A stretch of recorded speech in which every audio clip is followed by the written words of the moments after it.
Council Clerk, roll please. Council Ingman. Here. Council Callen. Present. Council Christopher. Here. Council Lettieri. Here. Council Biagi. Here. Council Jerome. Council DeVento. Yep. President Paul Corey. President Samuel. Here. Motion to accept the minutes of the October 3rd council meeting. Motion. Motion been made and seconded. President, all abstained. One abstention. Anything else? All in favor? I oppose. One abstention. Continued public hearing. The council authorized transfer of $300,000 to the Capital Stabilization Fund for purchase and installation of equipment to improve town and school connectivity. We'll open that public hearing, which was continued from our last meeting. Anything from the public? Comment? Anything from the council? If not, we'll close that public hearing. Public hearing also transfer $25,840 from the Capitalization Stabilization Fund to the general fund for the town match for Coughlin Park green infrastructure. The public hearing is open. Anybody from the public who would like to speak regarding that transfer? If not, anyone from the council? Mr. President. Yes, Council Del Vento. I had already made a report previously on the 300,000, but on the 25,840, Finance Committee met last week and moved that, recommended to move forward to the council for a full vote. Okay, and that'll be coming up under old business? I believe so. Council, yes. Okay, thank you. Nothing else regarding the public hearing? If not, we'll close the public hearing. Public comment. Do we have any public comment tonight? Seeing none, we'll move on to correspondence. We've received much correspondence, one addressing traffic situations and some of the local emergency situations we've had. If I can ask the town manager just to elaborate on some of the Washington Avenue issue and how we're trying to control and help traffic to pass smoothly. Sure. I'm happy to report that we're into the final night of that emergency repair. Traffic flow tomorrow afternoon around 4 o'clock will resume in both directions with a full reclaiming pavement being done. It did take a little longer than expected. The structure that failed us was 25 feet deep, and also it was spilling raw sewage into the ocean. So we had to take emergency measures on this. As soon as we were notified, the DPW director made proper notification to the state agencies of the situation and had a plan in place to correct to their satisfaction. We asked for emergency appropriation and also to do an emergency 30B process from DCAM, which we got approved. Director Calla got 3 quotes immediately and activated those quotes on late Thursday night. So we hired a company to come in and help us manage this particular problem. It started with a blockage in the line that deviated from the main line into an abandoned old main on the bottom of the structure. And Steve, correct me if I'm wrong, and that structure then led out to the ocean. That structure has been totally removed at this point. Everyone's back on main water, and now it's just finishing the top coats. So I will have request 2 motions later on. One to declare it an emergency, and then one also to request that we spend over the appropriation that's been granted through the budget process to Director Calla's reserve account. And when those motions happen, I can go into more elaboration on that. We don't have a final figure on this project. So right now, we're just asking for the motion to approve going over our appropriation. Thank you. And I appreciate all the work you did to try to reroute traffic, working with Shore Drive and some of the certainly other, the deputy some of the chief other projects. Was of great assistance in that. Myself and Director Calla contacted Gilbane and Fleet and talked to Contract 5 workers on Shirley Street to try to get that Veterans Road open. The good news is also Veterans Road will be done this week in completion, so that'll be another project completed to improve traffic flow. And then Contract 5 is just getting underway, but it's important to note I received an email also today about the town not taking the beach area seriously. I think we have now, on Project Contract 5 and also with Shore Drive, we're well over $1 million in upgrades to the beach area with their water flow and some sewer lines and drainage. So we're not just taking care of one part of the town and not the other. We do take those claims seriously, and we would certainly want to point out the fact that Director Calla has a priority list on these projects, and it's what we can get funded and what we can get also grant money for that directs us to whatever area that needs to be directed. And last year, last 2 years, we spent some money down the point to correct some drainage issues down there. So I just want to assure the council it's not one area of town that we're looking at. It's the entire drainage system and water flow system that we look at. Thank you. Thank you, Steve, for all your work.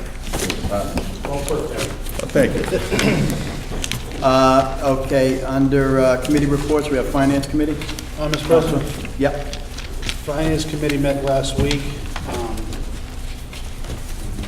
As usual, I have trouble pulling up my report. We met on October 10th and had several items before us. The items before us were the $300,000 transfer from capital stabilization for the purchase of installation equipment for the town and school connectivity, as well as a transfer of $95,461 from town manager personnel, transfer of $25,840 from capital stabilization, transfer of $20,000 from capital stabilization for downtown traffic study, transfer of $15,000 from capital stabilization for National Grid Engineering study to locate underground utilities in the center project. President with myself, Councilors Boyajin and Lettieri, CFO Perez, Acting Town Manager Mr. Delahanty. I'm not sure we'll call you Chief or Mr. in that capacity. Sorry, Chief. Been called a lot worse. Joe Domowitz and Tangi was also present.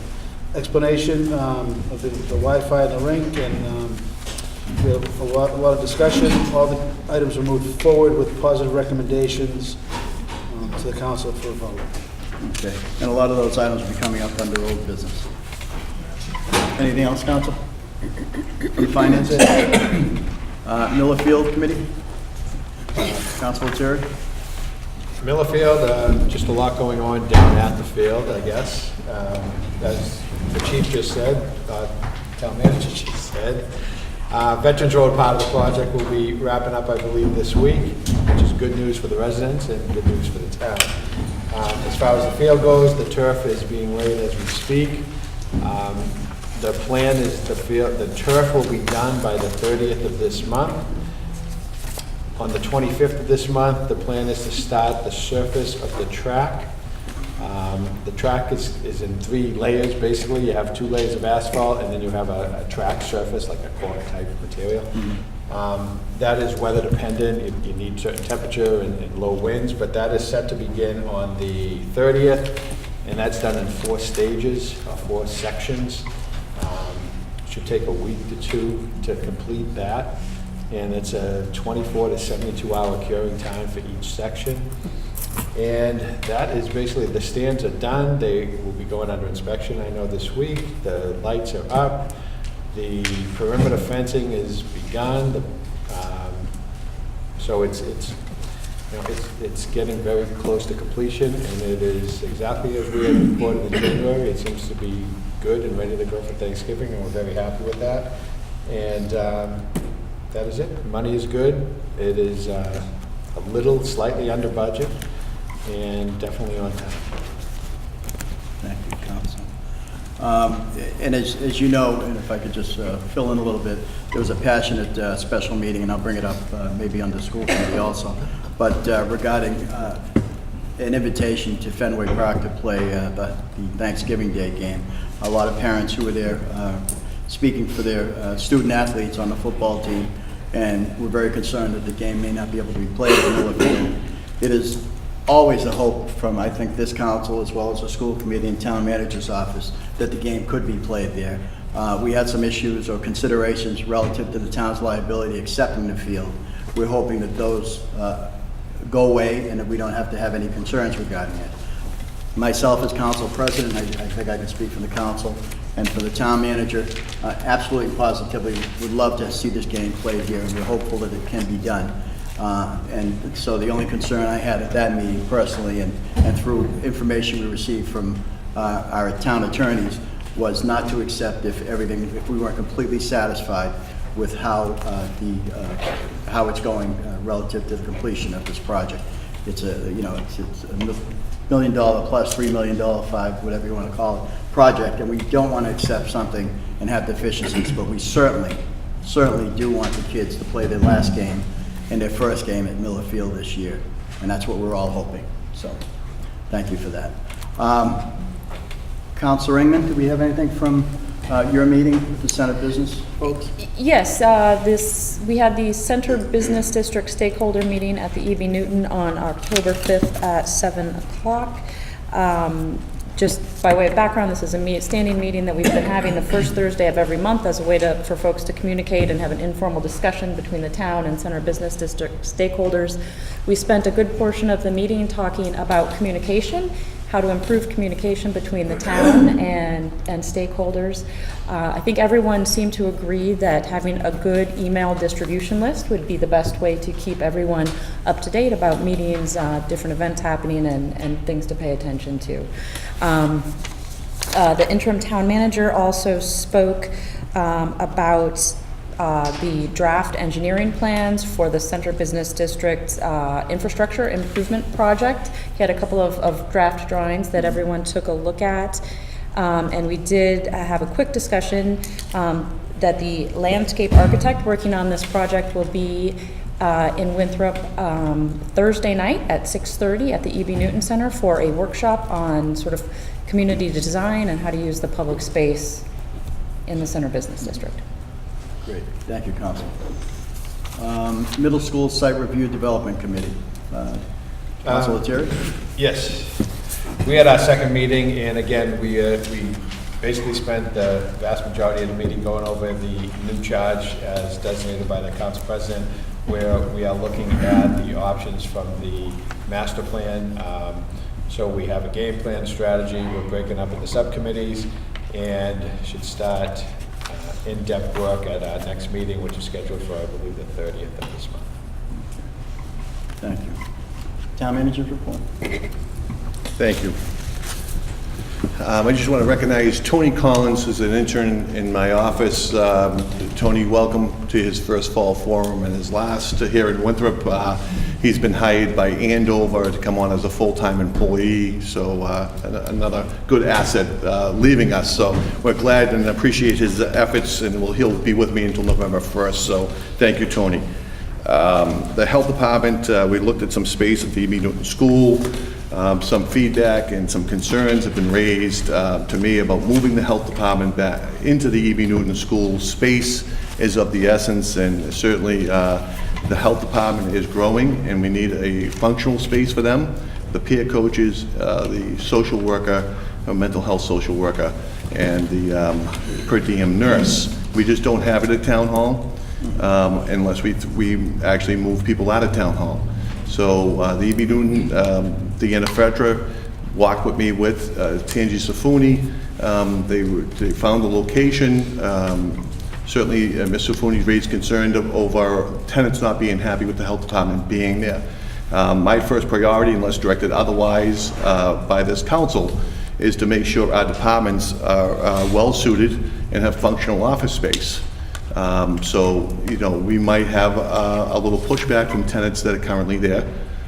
In the first floor, we have for kids only, and we have the Cultural Association in the first floor and the Historic Society Association. So the space that we're looking at would be across from the kitchen, where there's a little dinette that no one uses, and some office space on that side, and a closet on the other side next to the cultural thing. So before I started to rearrange that space, I wanted to bring forward to the council, and then I'll notify the tenants in that building of my decision. Again, unless the council objects to that move, that's how I'm going to move forward in that particular area. Mr. Rapucci from Capic, I was on the phone with him today on some other issues he was helping out with. I asked him if he would object. He said he absolutely would not object to Health Department being in that building. And they occupy space on the second floor. So If anyone has any questions, I'd be happy to answer them. If not, I'll move on to my next item. A legal opinion. What are the concerns from tenants? There wasn't any concern so far, but Okay. because it was designed as a cultural center, certainly the health department's not a cultural activity, that people who are in there for culture might object to the move from the health department, but we do rent space in the first floor to 21st Century. I'm sorry, not 21st, for kids only. I'm looking at Nick, and the 21st Century comes on my mind. For kids only on that first, only administrative offices space. So we certainly have mixed use on that space. It's not just solely dedicated already. Okay, thank you. I was asked if, by Councilor Terry, whether or not the master plan was an ordinance and restricts us to the master plan. The legal opinion that came back from KMP Law was that master plan is a vision that's been adopted by the town. However, if we have applied for grants using that master plan, we need to look at the specific language of each grant we applied for and have accepted to make sure that we're not going to jeopardize those monies if you deviate from the master plan. So, And/or any monies that we may have gotten in the past. in the past, yes. Using that grant. Yeah, exactly. Using that master plan. Exactly. So it's a lot, it's not a clear yes or no. And I apologize, if you need more clarification, I'll be happy to dig into the documents. Thank you. Petitions, Clerk Vitale has certainly helped out significantly with a lot of citizen petitions coming forward. I asked the clerk to work with me in posting petitions online, so residents could actually go online, get a petition form, and see the language of that petition, and then it would direct them to the full charter and what section of the full charter they should be reading. So those are up and operational on the town clerk's website as we speak tonight.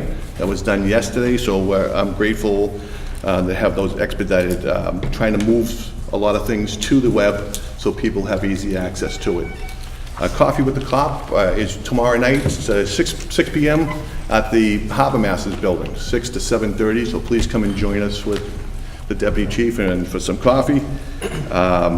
We swore in tonight 2 police officers, Nick Patano and Anthony Sorrentino. Just wanted to welcome them aboard. DCR Saturday work on Grover's at the beach. They've switched their work from weekdays to weekend Saturdays under the police department's request and my request, because what happens is that we're closing down, diverting everything up Grover's to Summit, and then everyone be coming back out on Revere Street. In the morning traffic was not tolerable. So I know it's unfortunate, it's a Saturday and people are inconvenienced, but the delay on Revere Street during a weekday was intolerable. We just couldn't do it, and traffic was just chasing its tail.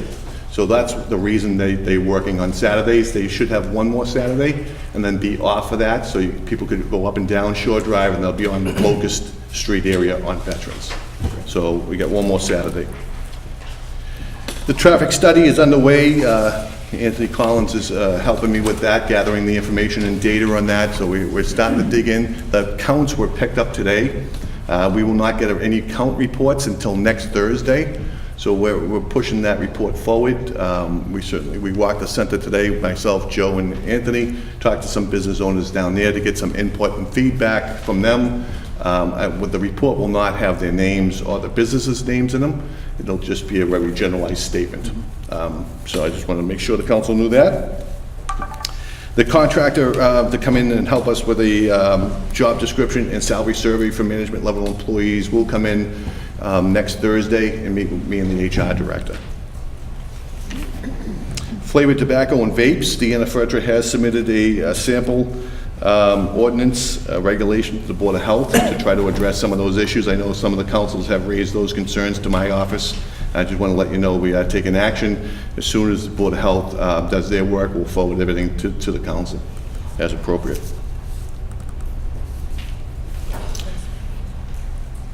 Boston Blades' first game is Saturday night at 8 p.m. here at the Larson Rink. So please go and support the Boston Blades. They're a good asset.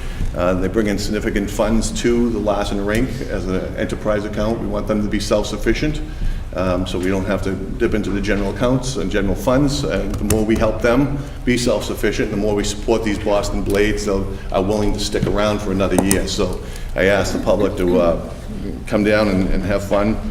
Absentee ballots, the voting began today in the clerk's office, and late registration to vote will be, last day for the registration to vote is 8 p.m. tomorrow. The clerk's office will be open until 8 p.m. So if you haven't registered to vote, please do so. The Transportation Committee Chair just sent me a late email today, and she's excited to share this information. The first Halloween fun ride, it'll be a bicycle ride. It'll happen on Sunday, 10/29 at 10 a.m. at the Town Hall Green and end around 11:30 or 11:45 at the Ingleside Gazebo. She asked me to join with my children, and I agreed, and now I'm looking at the time, I hope I can last that long. So please, Deputy Chief Goodwin is also have some bike patrol officers on bikes to help us escort this group around town. So it's a good way to let people know that the transportation comes in many forms, and come out and join us. I certainly will be on vacation from the 6th to the 13th, and I'll be at a conference this weekend. I'll be returning late Monday afternoon. I'm available by cell phone and email while I'm away. And I just want to, in your packets tonight, you certainly got a ferry report that had been requested by many people in the public, and also several councilors wanted to know where we are with the ferry report. That is included in your packets tonight.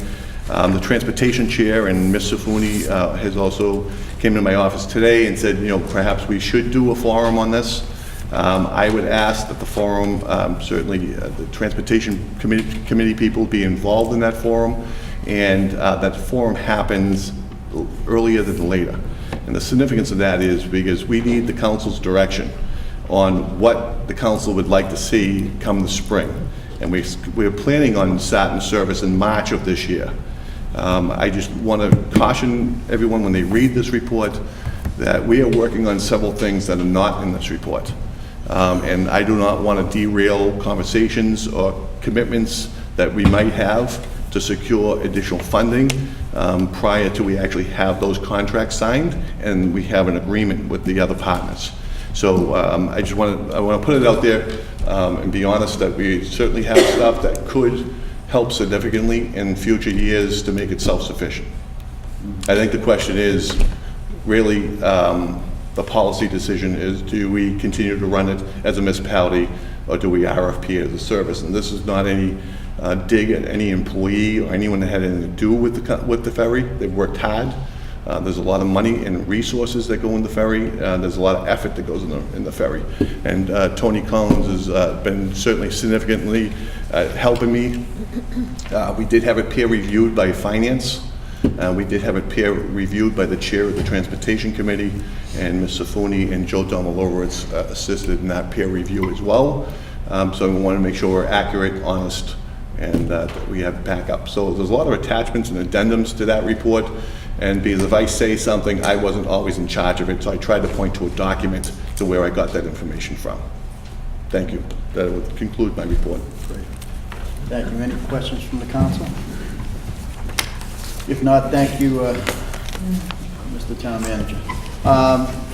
Next, we have a school department update. I just discussed a little bit about the special meeting regarding Miller Field. I won't go back to that, but I did attend last night's meeting for the school department. And some of the things that were discussed were core values, considerations, and programs that are going to be discussed going forward. That included inclusions of all types of people, all diversities, all races and cultures, which the school department is working hard to put in place. They also discussed maintenance of buildings, some of the issues that took place recently in one of the buildings with some boards becoming loose, which were addressed under, I think that was under warranty. Yeah, that was under warranty, yeah. And, discuss Miller Field and going forward relative to maintenance at Miller Field. Again, the Thanksgiving Day game venue, as well as electronic communications and some other items. It was a good meeting. It ended within 1 hour, and we adjourned at that point. Now we can move to old business. Counselor, would you like to help me out with these items? Sure. Sure. We have a Coming out of motion finance, yeah. that was referred out by finance. The move that the town council vote to transfer $300,000 from capital stabilization fund to a new general fund special article for the purchase and installation of equipment to improve town and school connectivity or take any other action thereto. And that came That out was of from finance. Finance Committee. Yeah. And it came, no second is needed. All in favor? We need to, Oh, it's a roll, I'm sorry. Yeah, Oh, yeah, I'll- 300, yeah, thank you. Counsel Ingman. Yes. Counsel Callow. Yes. Counsel Christopher. Yes. Counsel Terry. Yes. Counsel Boyajin. Yes. Counsel Barone. Counsel Gavento. yes. Vice President Boncory. President Sampson. Yes. Counsel?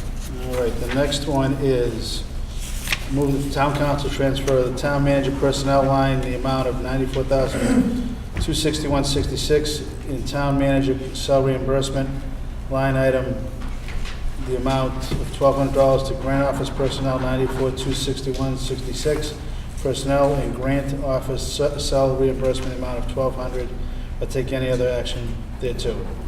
That also came from finance and positive recommendation. Came out with a positive recommendation. Any discussion? Not all in favor? Opposed? Motion passes.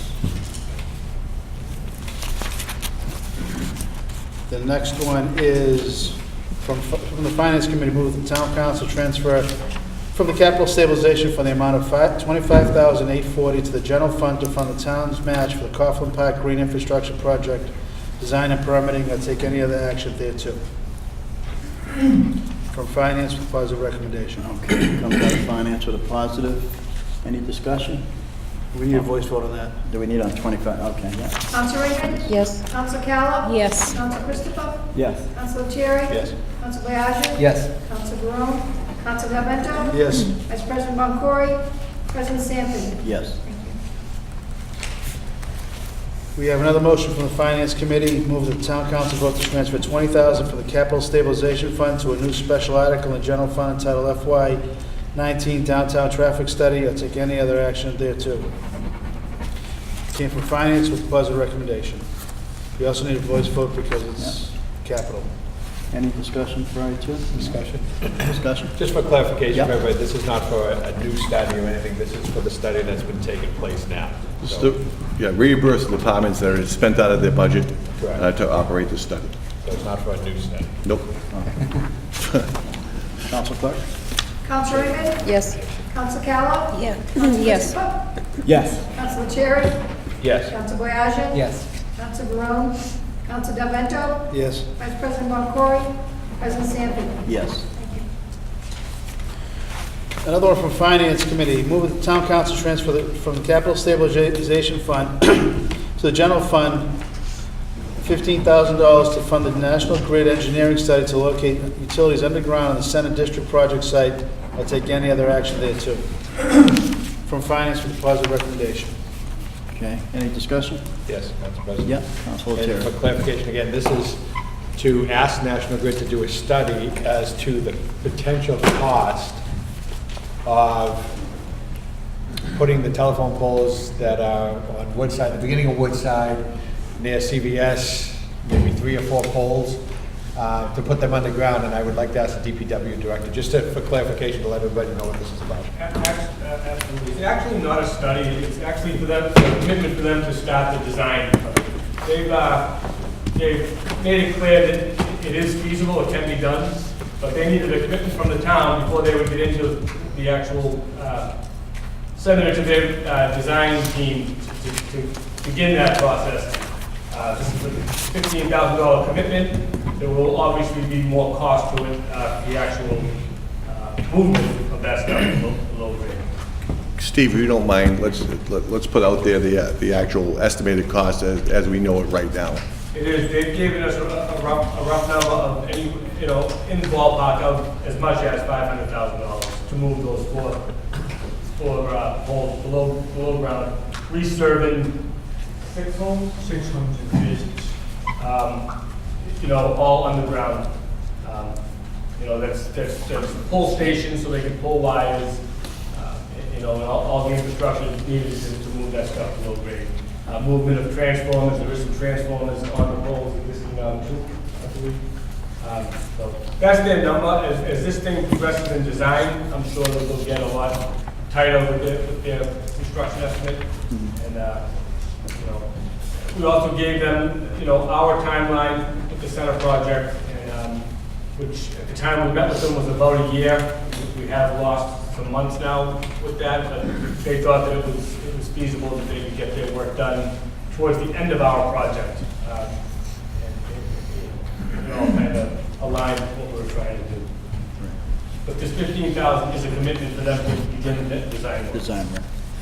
Yes, Councilor. I guess that was the question, because we didn't understand it to be a commitment. By commitment, do you mean we're committing to roughly 500,000 costs, or we're committing to looking at more clearly defined definition of what they'd be doing in the cost? Well, when we met with the prior town manager, you know, they're gonna put this to engineering. I mean, they're gonna go and engineer this. They wanted a commitment from the town that we were serious, and we just weren't throwing an idea at them. So my understanding is that they're beginning the engineering process of this. With $15,000 for them to engineer this work, it's not a, it's actually a pretty good price for the town, you know. I'm sure engineering for them is well beyond that.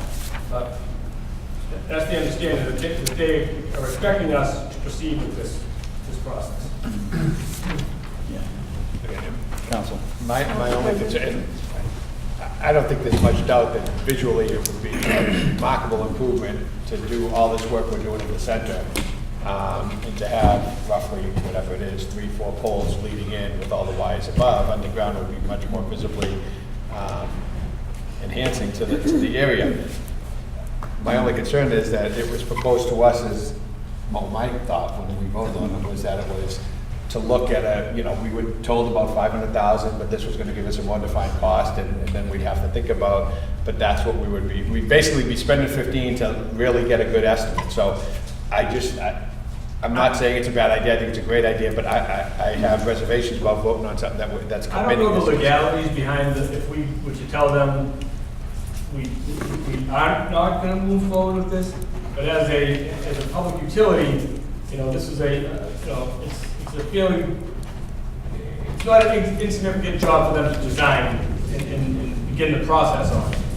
It's not like the gas company where we can move things within months. The electric company, for reasons that maybe the chief can explain better than me, is a longer process. Maybe there's more levels. I really don't know what that time delay is. But for them to move this type of project forward, they wanted a financial commitment from the town, you know, that we were serious, that this is something that we were looking to do. And certainly, I haven't signed any agreement or contract with National Grid. I don't think the prior town manager has. No, that's So correct. I just want to rest assured we don't know the commitment. Force us to do it, but they did want a financial commitment that we were serious in what we were. I know it was stated to us that to keep in the time frame that we're looking towards, because if we did not do this now, potentially, this could be 5 or 6 years down the road before they come back. Yeah, I don't know how accurate that is. In my opinion, if it's not done with this project, you're gonna spend, you know, $8.5 million down there, you're not gonna go back and rip things out. The thing is the utilities that we're putting in, there's a storm drain, the sewer and water, it's all space sensitive. So if we don't space these things and get Woodard and Curran involved with designing where those pull stations are for underground utilities, it potentially wouldn't fit, there'd be conflicts, and you'd be opening up that road again. So this is them saying, okay, if you're serious, you want to get this in your project, they need to now correspond with Woodard and Curran, and it's going to be a partnership to make sure that things are situated and placed in the ground now, so that the utilities all work. If it does take up, they're going to move transformers to vaults below ground, and that stuff takes up space, so they want to commit. And just one more, is that the only, is Woodside the only area that this is? There's nothing on Hagman, there's no There's pole? one pole on Hagman that we were looking to eliminate. It's a street light. As part of the project, we're putting all decorative lighting, as you see around Metcalf Square. So we got them removing that pole on Hagman Road as well as part of this work. Council Cal. Yeah, so that was my question, was, you know, what area it covered. So it starts at CVS, it would go all the way down Woodside? No. No. It's the only, above, you have 4 utility poles on the left side of Woodside as you turn down Woodside, as CDS will call it. It's those poles, put them below ground. But on those poles, they're just not standard poles. They house transformers, and so the transformer's gonna be relocated, either underground or potentially on the volume street. Right, the rest of the center is already underground. Oh, that's what I was wondering. Okay, so then it would make it all, everything underground for That's correct. the whole center project there. Okay. Anything else? Council? No, I mean, I think we all agree, that, like Councilor Terry was saying, it's more, we just don't want to be surprised if it's doubled the cost after they do the engineering. And that's it, I mean, so they gave us an estimate, so that's why I'm saying, I don't think that they could ever hold you legally bound to do anything. But they wanted a commitment, and, you know, it's not, I guess what I'm trying to say is, it's not a feasibility study, it can be done. This is for them to start engineering and designing. Yeah.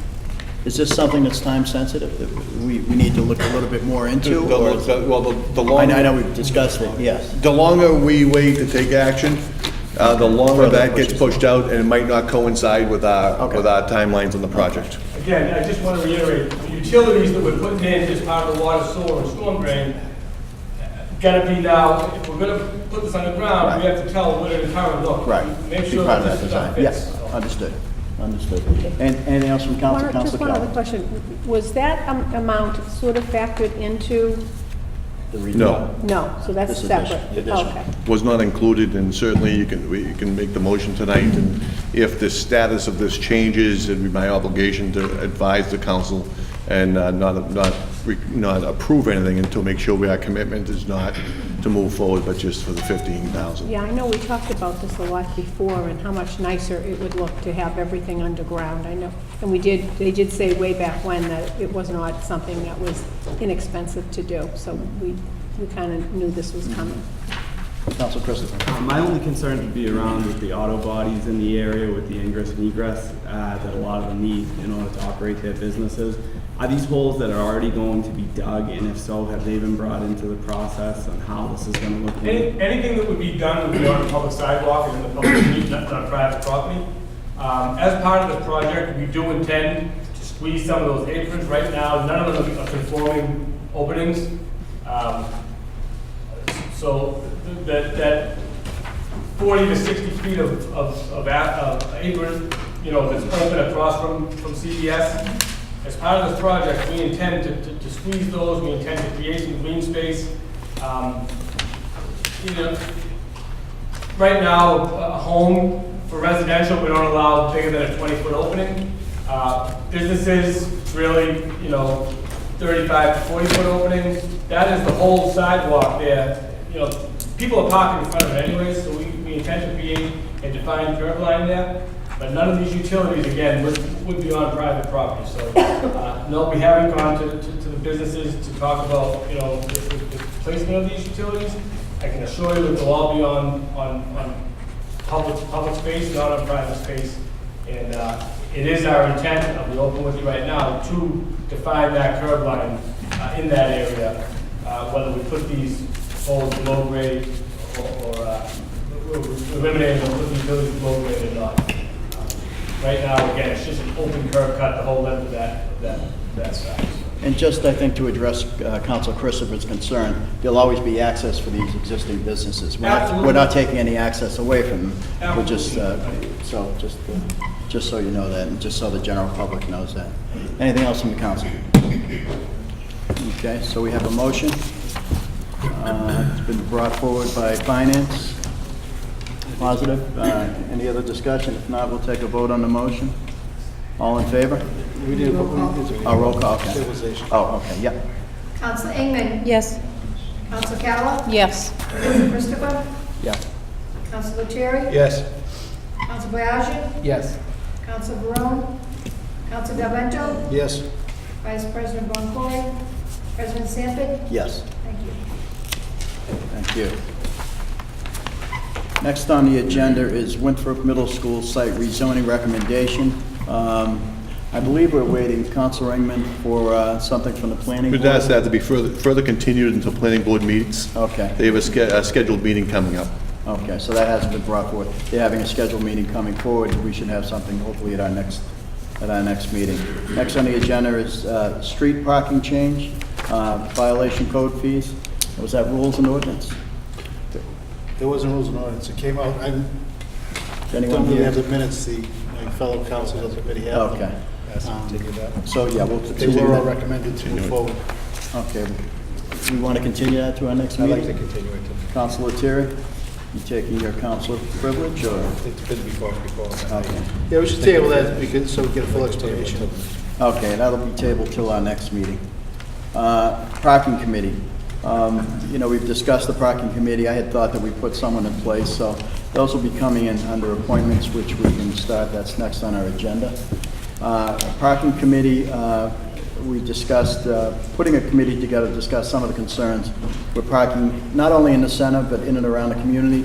I'm going to place the chairman of each one of these committees as I speak. TSAC, Transportation Committee, Economic Development Committee, the Planning Board, and Chamber, someone from the Chamber. So each one of those folks will be the chair of that particular committee, chairman of TSAC, Transportation, Economic Development, and Planning.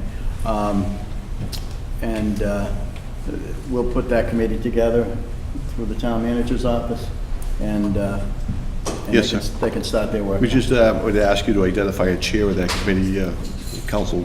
The chair of the committee, I think, should be TSAC Or designate. or designate, Yep. yeah. Okay, thank you. Okay, great. Thank you. Mr. President? Yes. Counselor Del Vento. Under old business, I have an item. Yeah, go on, yeah. It didn't make the agenda, but it was moved to this meeting, and that was a motion, that we have a temporary moratorium to be established that no retail recreational marijuana sales locations be allowed to obtain any local permits license to be placed or open in the town of Winthrop until, I'm still hoping, it was amended to a date of December 31st, I believe. And I'm not sure if the amendment needs to be re-voted or if the original date of October 2nd, 2018, the new date, but that can be voted on tonight. Okay, that's regarding the moratorium. So if I don't know if we want to, yeah.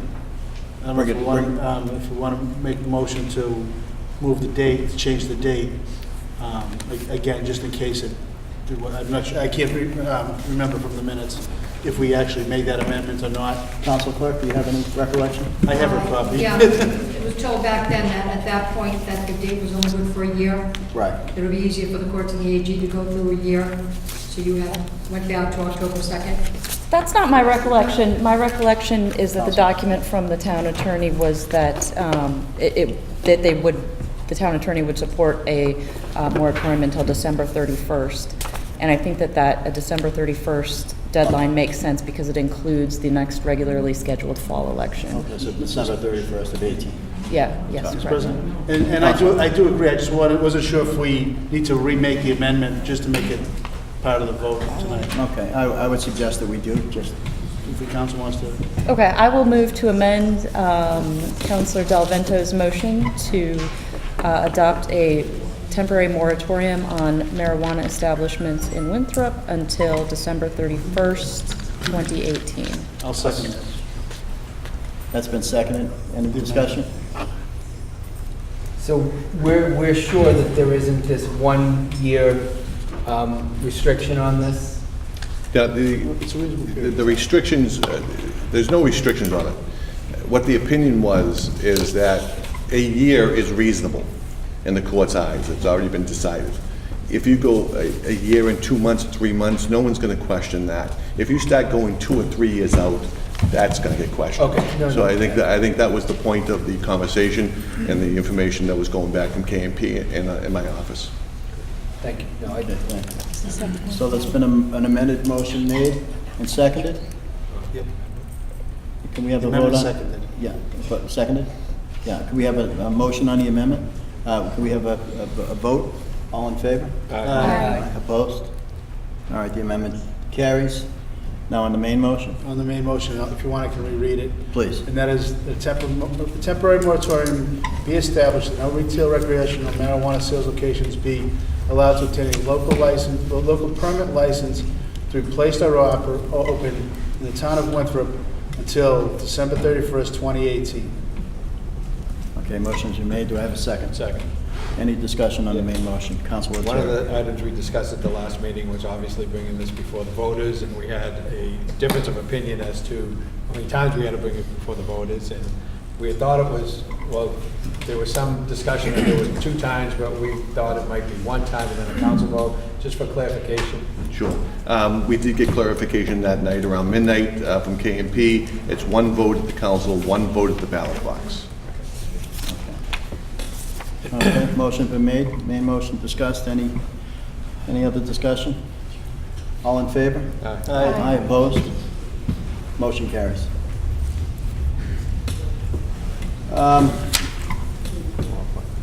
Yeah, we have a couple of more appointments. So we're going to talk about the emergency spending, correct? Yep. Discuss that under new business? Sure. Yeah, okay. Let me just make a couple more appointments if I can. Motion of the town council accept the appointment made by town council president to appoint David Stachio, chair of the Winthrop Planning Board, to the middle school site review development committee, or take any other action thereto. Second. Motion been made and seconded. All in favor? Aye. Aye. Thank you. Second item is motion that the town council accept the appointment made by town council president to appoint Louis Massa as a constable for the town of Winthrop. Will take any other action thereto. Second. Motion been made and seconded. All in favor? Aye. Aye. Motion, any opposed? Motion carries. I'm sorry. Yeah, why don't you, yeah. Next motion is, I move that the town council vote to authorize unpaid bills of the prior year to be paid from current year departmental budgets as noted below, or take any other action thereto. Everybody should receive this in their packets. Motion's been made. Do I have a second? Second? Mr. President, if I could just address one thing that we got late this afternoon on an email questioning the $10,000 Copeland and Page payment of unpaid bills, since it was, well, it's about a year old. Right. That invoice was missed. I've checked with Copeland and Page, I've checked with the Okay. finance team, I've checked with the secretary of the town manager's office.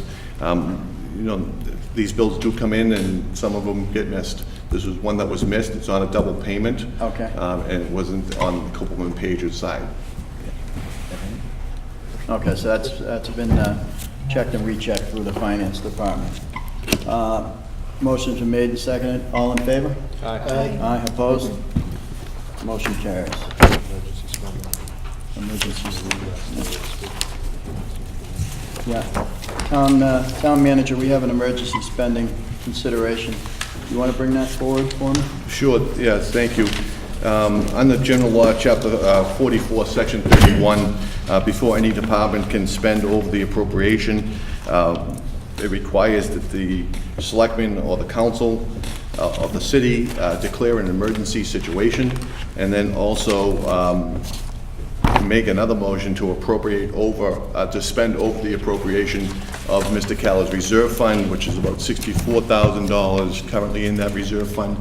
This project is estimated right now at $214,000. We do have their stabilization, but once we get the final cost, we'll bring forward another motion to transfer the money either from a stabilization or leftover money from contract 4 might be available to use and keep its stabilization intact. So right now, we're looking for the authorizations. It would be a 2/3 vote of the members that are present. So we're looking for an authorization, not an appropriation at this point, correct? Yes. Yeah. All right, let me read the motion, if I would. I move that the town council by a 2/3 vote under the provisions of General Law, Chapter 44, Section 31, vote to incur emergency spending in regard to the Winthrop Harbor overflow as identified in the DCAM emergency procurement waiver issued on October 12, 2017, or take any other action thereto. Second. Motion's been made and seconded. Any discussion from the council? Mr. President? Yes. I think we need to make a motion to declare an emergency prior to Prior to? taking the Okay. emergency spending vote. Okay. So I'd like to make a motion to declare an emergency related to the Winthrop Harbor overflow situation that occurred on October 10th Washington. on Washington Ave. Okay, thank you, Counsel. Do I have a second? That's office. On the emergency? Second? Since the motion's been made and seconded, any discussion? All in favor? Aye. Motion carries. If I don't need to repeat the motion, I will if the council so desires. Roll call? We have a roll call on the original Council motion. Clement, Yes. Council Callow, Yes. Council Christopher. Yes. Council Terry. Yes. Council Boyajin. Yes. Council Barone. Council Del Vento. Yes. Vice President Boncory. President Sanford. Yes. And again, going back, 30 or 40 years, this is a situation that was taking place all the time at the Boston Harbor. This was an emergency. It was something with a backflow situation, an old pipe. So again, I thank the town for moving so quickly, town manager and DPW, on identifying and bringing this forward and getting it squared away for us.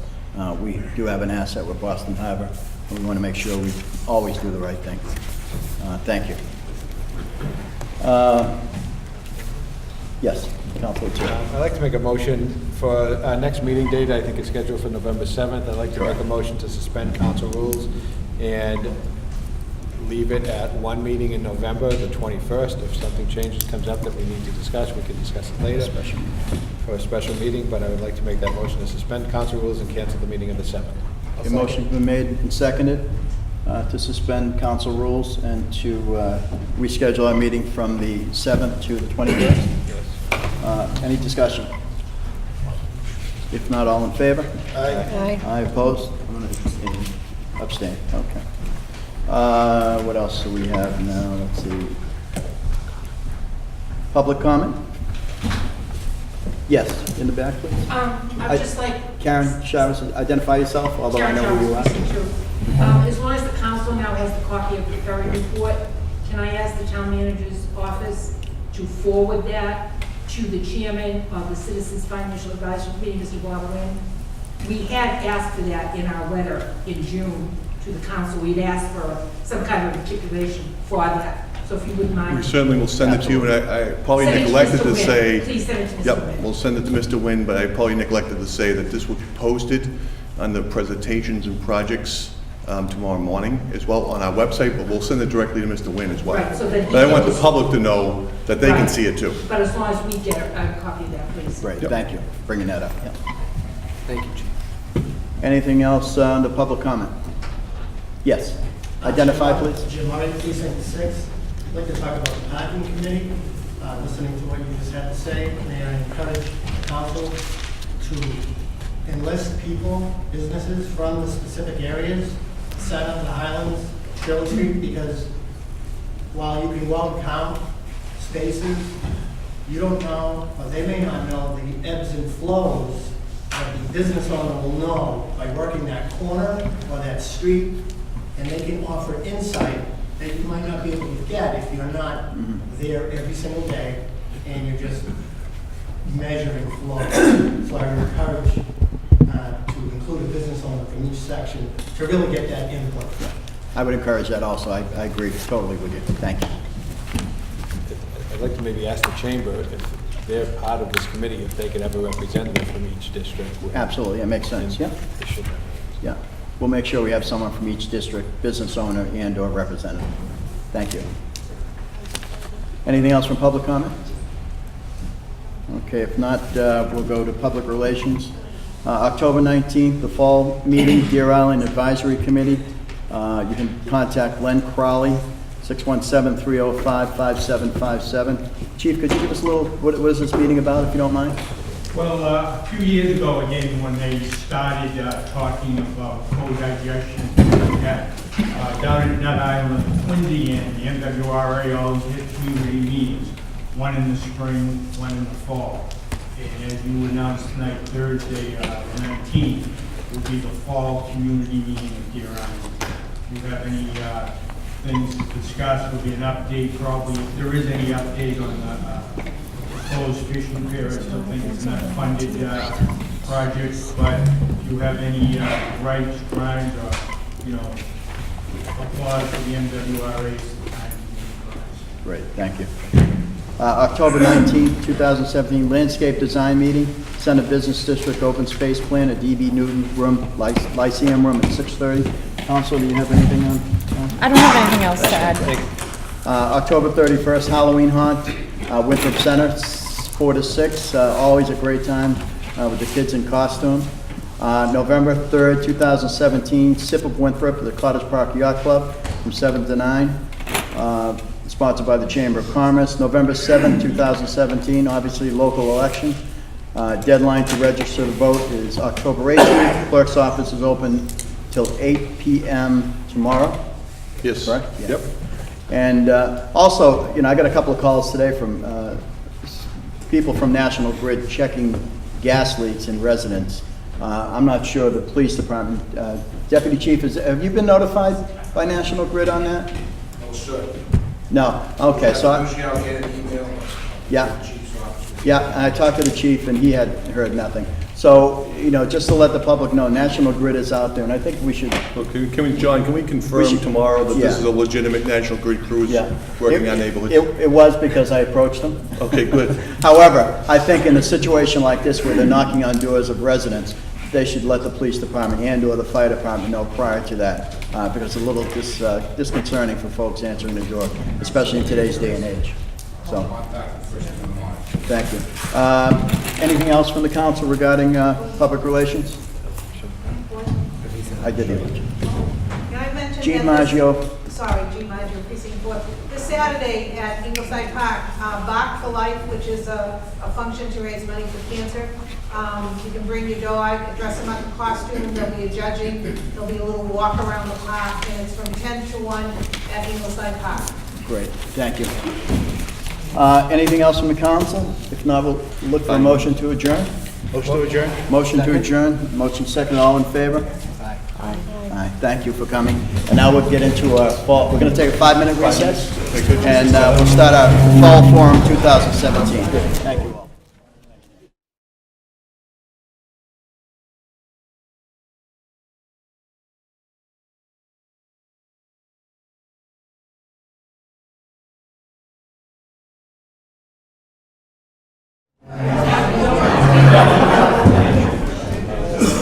We'd like to welcome everybody to the annual Town of Winthrop Fall Forum for 2017. We're going to do a slide presentation, and some department heads are going to be speaking. I'd like to invite Town Manager Terry Delahunty up. Thank you, Russ, and thank you everyone for showing up, and certainly thank you to my department heads for getting their slides in a timely fashion. We're here tonight with Harvard University, Manuel Gonzalez, who will be helping out with the property task force review, and tell us from an outside view how we're doing on properties towards the end. So thank you to Harvard University Ash Center for their Field Innovation Lab and giving us all the resources they have. I'm going to open up with just a general overview of the actual projects we had going on, and certainly the improvements we've been making. Just note that these improvements have been made incrementally over time, and we're not finished yet, so we'll continue to make those improvements incrementally over time, giving budget considerations and funding sources that we may have available to us. So David, could you just move to the first slide, please? This is Coughlin Park. We've invested some considerable money over the years there. Recently, we have a structure there that people can get out of the sun. We have the guardrail down there that has been done by the DPW, courtesy of Steve Caller's crew, again, and we get some benches on the walkways there. All the other infrastructure was done prior to those infrastructure improvements, so it's a building process. Next slide, David. The improvements down the town landing, obviously some of these are old improvements, but the sign is new and the riprap has been done last year. So that whole riprap was all deteriorating. We were afraid that it would undermine the landing and parking area. So we secured some fundings with Chief Flanagan to help out. And obviously we're doing the same down in Coughlin, coming up with some of the money that has been appropriated tonight for the green infrastructure projects down there. So thank you. And Dave, next. I think the building was there, but Larry, did you buy new chairs this year? Maybe that's what the picture was.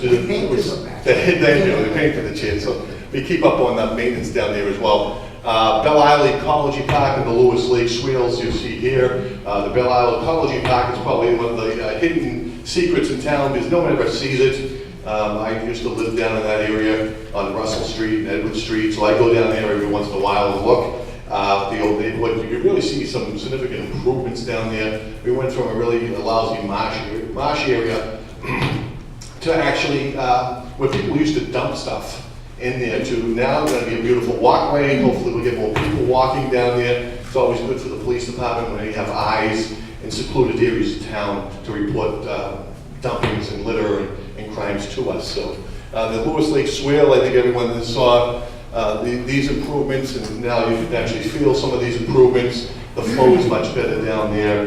We're going to hopefully reduce our diseases down there from the West Nile's catching areas. We're going to keep those swales moving on both sides of the field there. And you'll see the new roadway by the end of this week down there. And then, of course, the improvement to middle field. We won't have the concession stand in there until the completion of the project, but I will certainly see it's every day you go by there, you see the improvements made to Miller's Field. Next slide, Dave.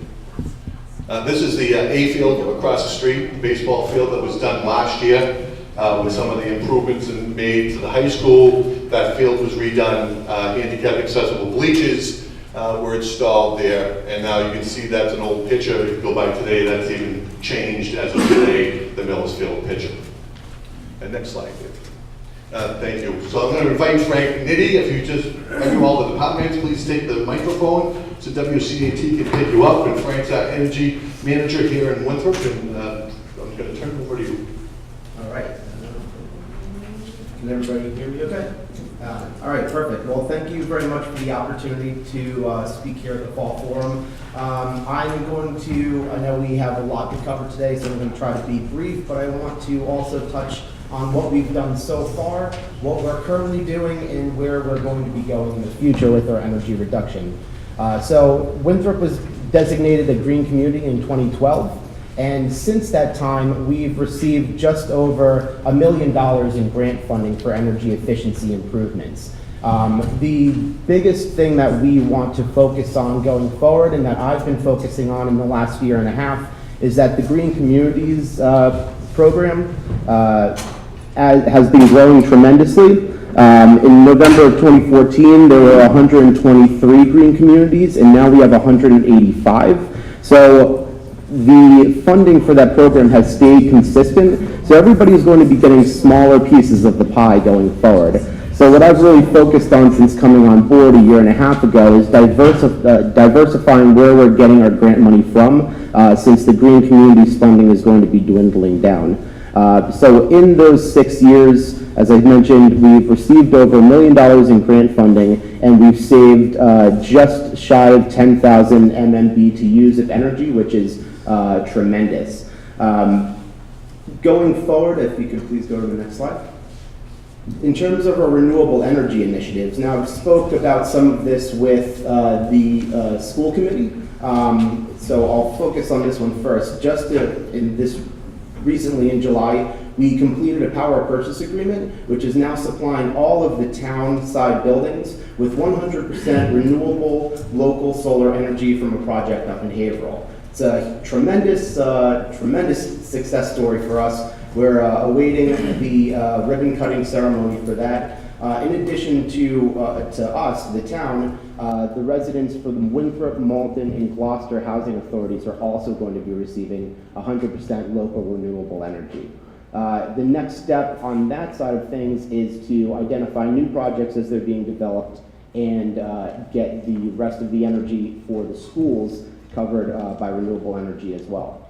And one thing I'm extremely proud to announce today is that we achieved SolSmart Bronze designation through the Department of Energy, Federal Department of Energy. So we expect to achieve silver by the end of the year. And what that program is for steps that the town has taken to reduce barriers and soft costs for residents and small businesses to adopt solar.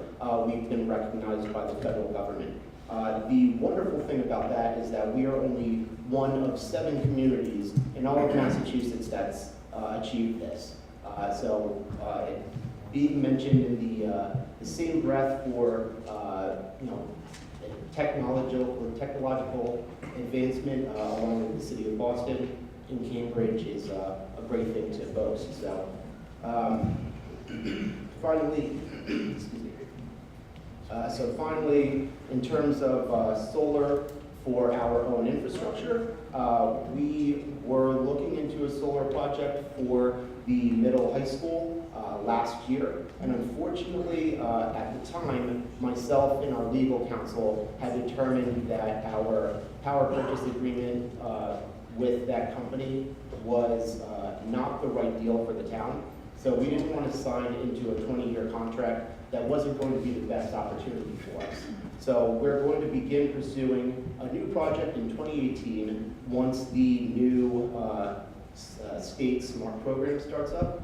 And what's also great about that is we will be looking into pursuing battery storage as well for the school. So that's a potential tremendous savings, and also the state has a keen eye on those types of technological programs going forward.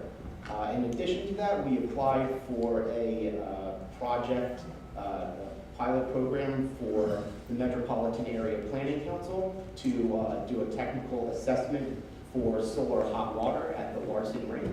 So we're hoping we'll be selected for that as well. Next slide, please. So lastly, for programs for our residents and businesses here in town, we now have a Solarized Winthrop program going on. We've been advertising a lot with our partner, Base Solar. So you may have seen us at the Taste of Winthrop. You'll see us at the Sip of Winthrop event. And the WCAT has a wonderful program up on their YouTube page showcasing solar and the program as well. So our partner with this program, Base Solar, is providing free assessments to all residents and small businesses. Pretty much all businesses in town generally, and you can get involved in that by going to gosolarwinthrop.com. In addition, we are working with National Grid on their community initiative, which helps connect residents to the Mass Save program, also completely free assessments, and you have the opportunity of getting, for one thing, free LEDs for your home, free faucet aerators, shower heads, a lot of free things in addition to other energy efficiency measures that they help buy down the cost of. For information on any of this stuff and elaborating further, please feel free to contact me at the email address up there, and I'd be happy to talk your ear off about any of this stuff. So, thank you very much. And thank you, Frank. I appreciate it.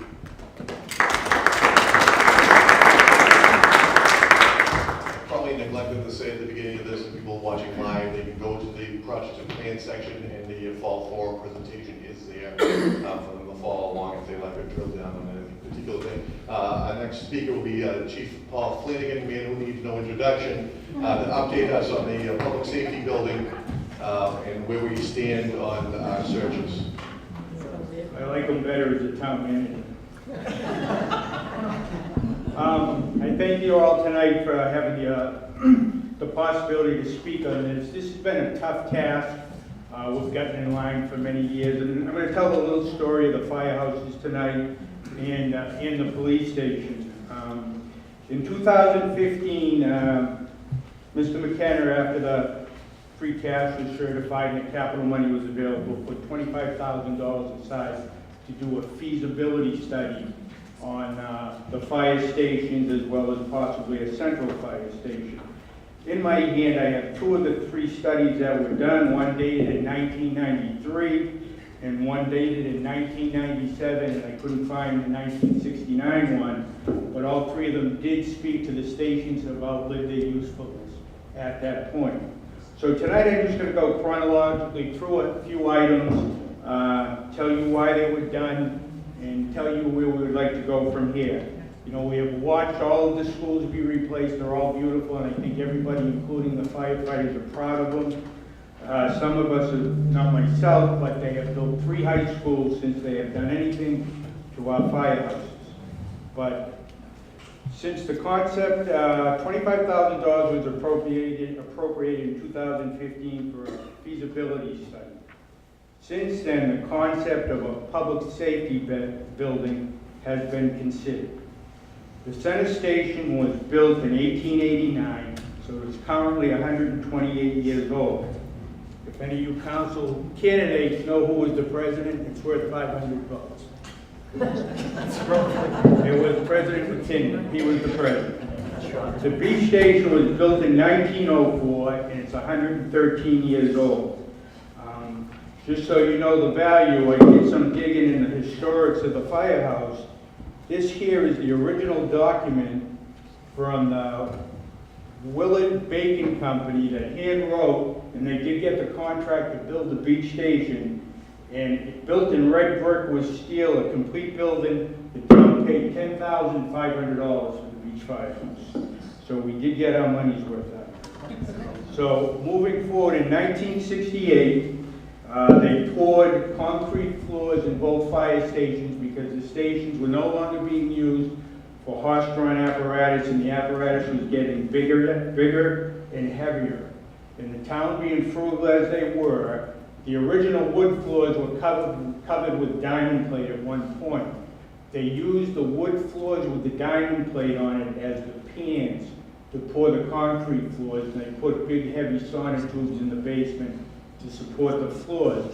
But by pouring the new floors, what it meant is they had to put steep ramps now to come up from the sidewalk level to meet the floors, which prohibits much of the modern apparatus from going in the building, because as you back in, you're going up at a much steeper angle. We'll play to this a little bit later on.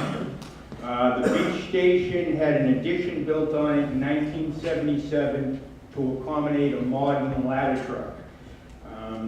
What happened is then we had to go out and we had to spec ladder trucks that had a commercial chassis with a manufacturer fire apparatus aerial on it. And what was happening is the town was paying much more for much less. We're a coastal community that was prone to flooding, and we had a ladder truck that was roughly 12 inches off the street, and it didn't work out. As time moved on, then Chief Powers, we went out and we bought a conventional 105-foot aerial, which is the one we had now, but it did not fit in the new addition. There was talk about raising the roof of the new addition, but as everybody put their heads together, we decided that we dropped the floor in the new addition. So what we did is we dug up that floor that was poured in the new addition in 1977, dropped it so that ladder truck would fit in. We only dropped it to the depth of the ladder truck. But as that ladder truck does fit in, it does not fit in the center station. But last week, at two different occasions, we had mutual aid into Winthrop for 585 Shirley Street and for the fire we had on Pleasant Street. But the mutual aid apparatus that does come in to cover our stations does not fit into our stations. As of the other day, it was a beautiful sunny day. It's not a problem to leave them outside. But during the winter, we have sub-freezing temperatures in snow or in other weather. The other communities aren't pleased with leaving their apparatus out in conditions like that. Again, the firehouse studies conducted in 1969, 1993, 1997. All studies recommended extensive renovation of both stations or the construction of a new central station. The 1993 study pointed out the need for ADA compliance and the installation of bathrooms, both men and women. 24 years later, neither has been accomplished. At this time, the project was estimated at $2.4 million. In 1997 study, the project cost has increased, and it was $4.5 million for the same project. That study had outside engineers, architects. It was a very comprehensive study. Today, we will be looking at a project including design and construction that is closer to $15 to $20 million. Delaying the project has resulted in cost escalation and the need to invest in temporary measures to make the stations livable and borderline usable. We will learn more about the best path through moving forward with the feasibility process. Today, in monitoring the procurement office, we did put out the feasibility study, and in this feasibility study, it does mention the rehabilitation of possibly both firehouses and the police station or a public safety building. All of the locations years ago that were cited for a single firehouse in Winter, it was on the Fort Banks property on Kennedy Drive, which since has been well utilized, and I don't think it would no longer work at that location. Some of the problems that we are currently facing, over each window at the center station, we have cornices that they're cement and they're above each window. They weigh approximately 30 pounds. In the last 6 months, we've lost 2 of them. I am currently, on my desk, I have an EPA complaint at the beach station for the generator. Approximately 10 years ago, when they were closing the Cliff House nursing home, we commandeered the generator, which was approximately a 1968 or 9 diesel generator, and we connected it and we wired it in at the beach station. But when it starts, it's rather volcanic. It spews large amounts of smoke and the neighborhood shakes. So we have promised the EPA that we won't exercise it once a week. We'll only run it during power failures, and we agreed to burn ultra-low sulfur fuel and raise the stack to the gutter line of the beach station. Currently, I think the police department is out to bid on generator for their station, and I think your quotes are up in the vicinity of $55,000. 64,000. We were requesting bids right now to replace the roof of the ladder truck bay down the beach station. The first bid is coming in for $24,700. We're having a chimney line at the beach station due to a CO problem in the beach station. The rainstorms of last week, both stations flooded. The beach station had a foot of water in the basement. We're still waiting for boiler parts to have heat in the beach station. Service master, we paid $3,000 last month to take bird droppings out of the attic. We have a Connex box beside the center firehouse, which is basically a storage box, with equipment we're being provided for Homeland Security. As the world has changed since they built those stations, we do not have any place to store the equipment, so we're forced to put it in a Connex box beside the building. As far as response times for a single station versus 2 stations, we're the second smallest town in Massachusetts next to Nahant. We had 2 stations due to the steamers were horse-drawn, and we had railroad tracks as well, so it was best to run out of 2 stations at the time. The NFPA 1710 states, the first new engine to a fire call shall, meaning you don't have a choice, shall be in front of the building from the time they become rolling out the door to the front of the residence in 4 minutes, and all apparatus will be there in 8 minutes. In a 1.6 square mile town with a central location, we are able to meet those.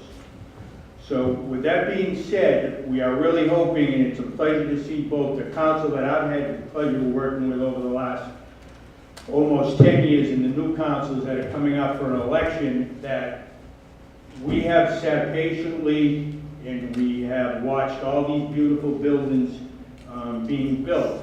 When weather is tough and bad, all those beautiful buildings are closed. We did some tremendous development with the Arbors, the Temple project, the Dalrymple School. Those are nice projects, but the Arbors alone has increased over there a little over 2.5 years of operation. We've been to the Arbors 502 times. So with all the new development becomes new demands put on the fire service, and if we are fortunate enough to have a public safety building, on the police department as well. And I hope the chief can speak a little bit to the needs of the police department. The police department took over the old U.S. Post Office in 1993 and converted it to a police station. And I think that building as well has some shortcomings, definitely as far as its curbside. Thank you for that uplifting report, Chief. Certainly. But it is the truth. It's The the time truth. has come that something's gotta happen, and we can't be building our wish list before we take care of the basic premise of public. There's just some important points that you touched base on that you probably didn't realize in your report.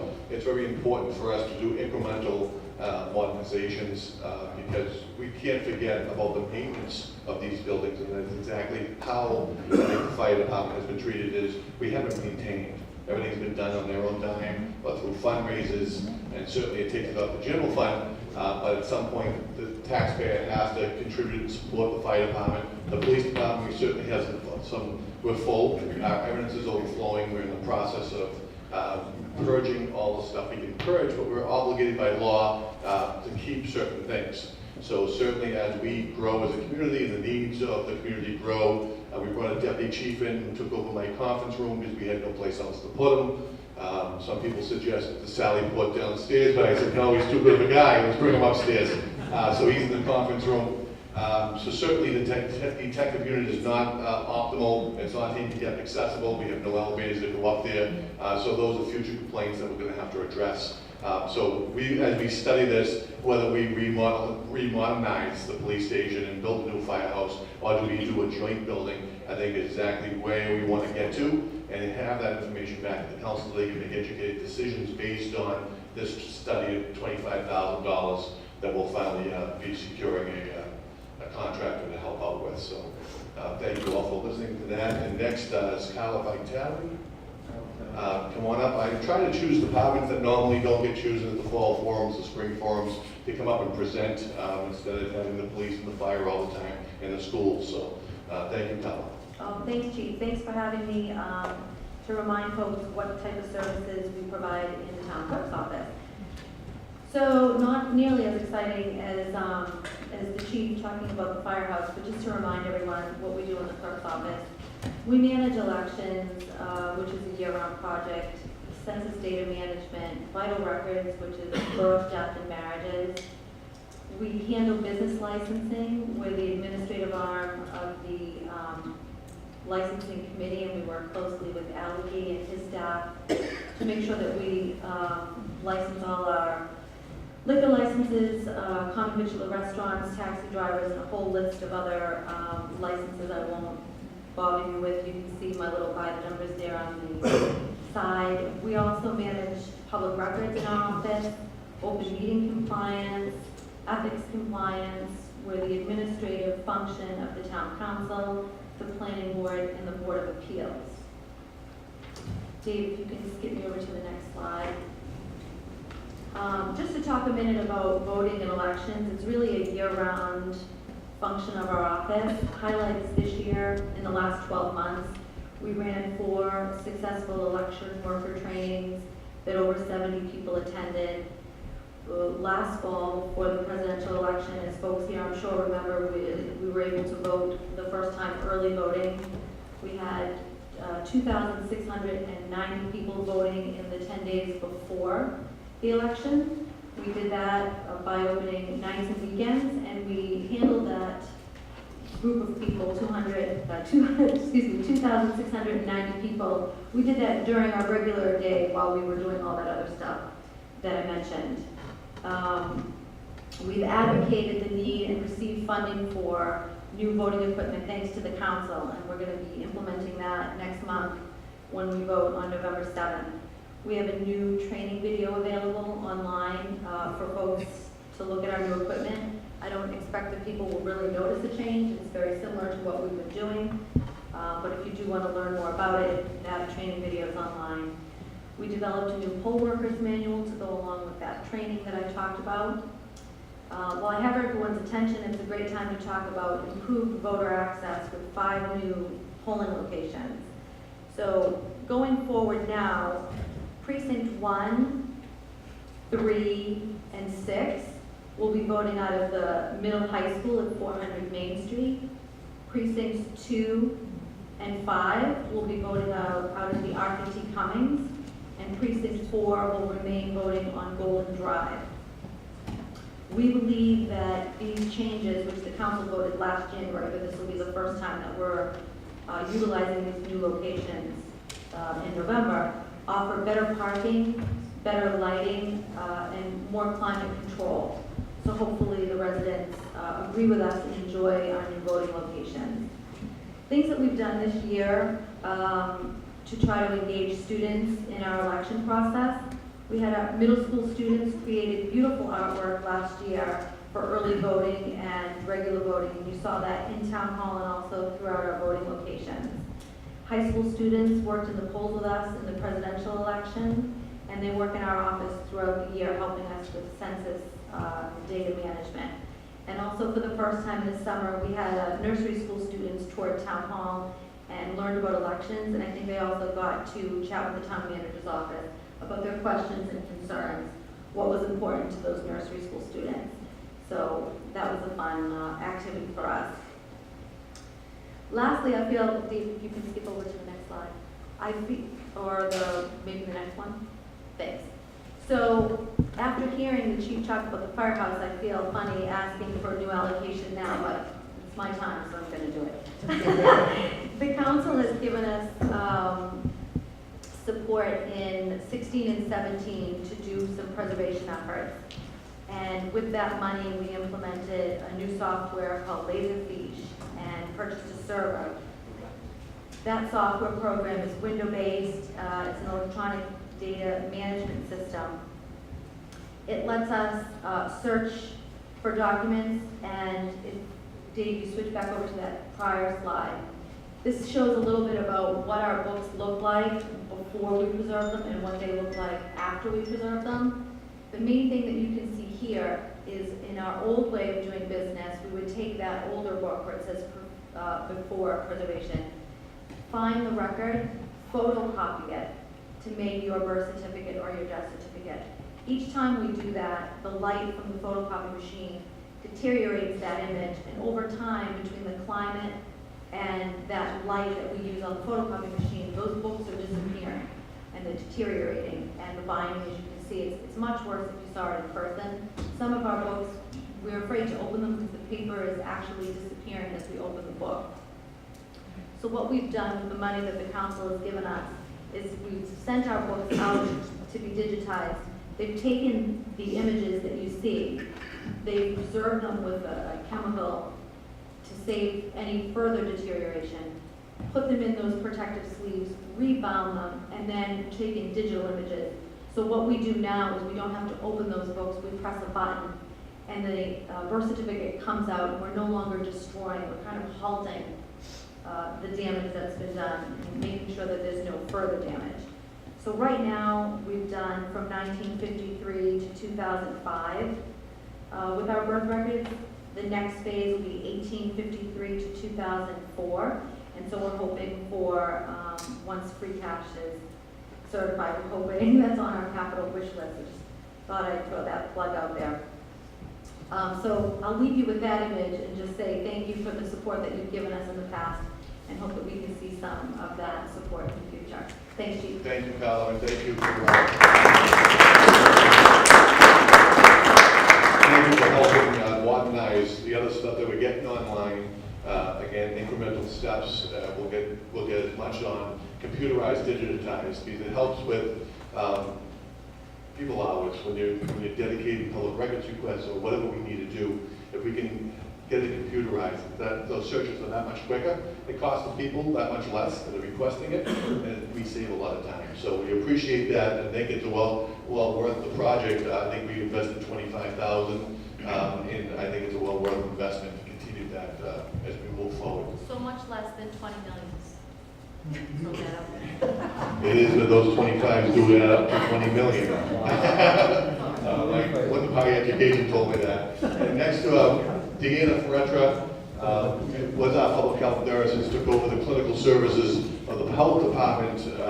Welcome, Deanna, to your first fall forum, and thank you for presenting. Good evening, everybody. Thank you for having me. Thank you for letting me talk about the health department. The health department has seen some changes in growth over the last couple of years, and so this report is to really go over kind of and let everybody know where we are currently and what services and programs we have currently to offer.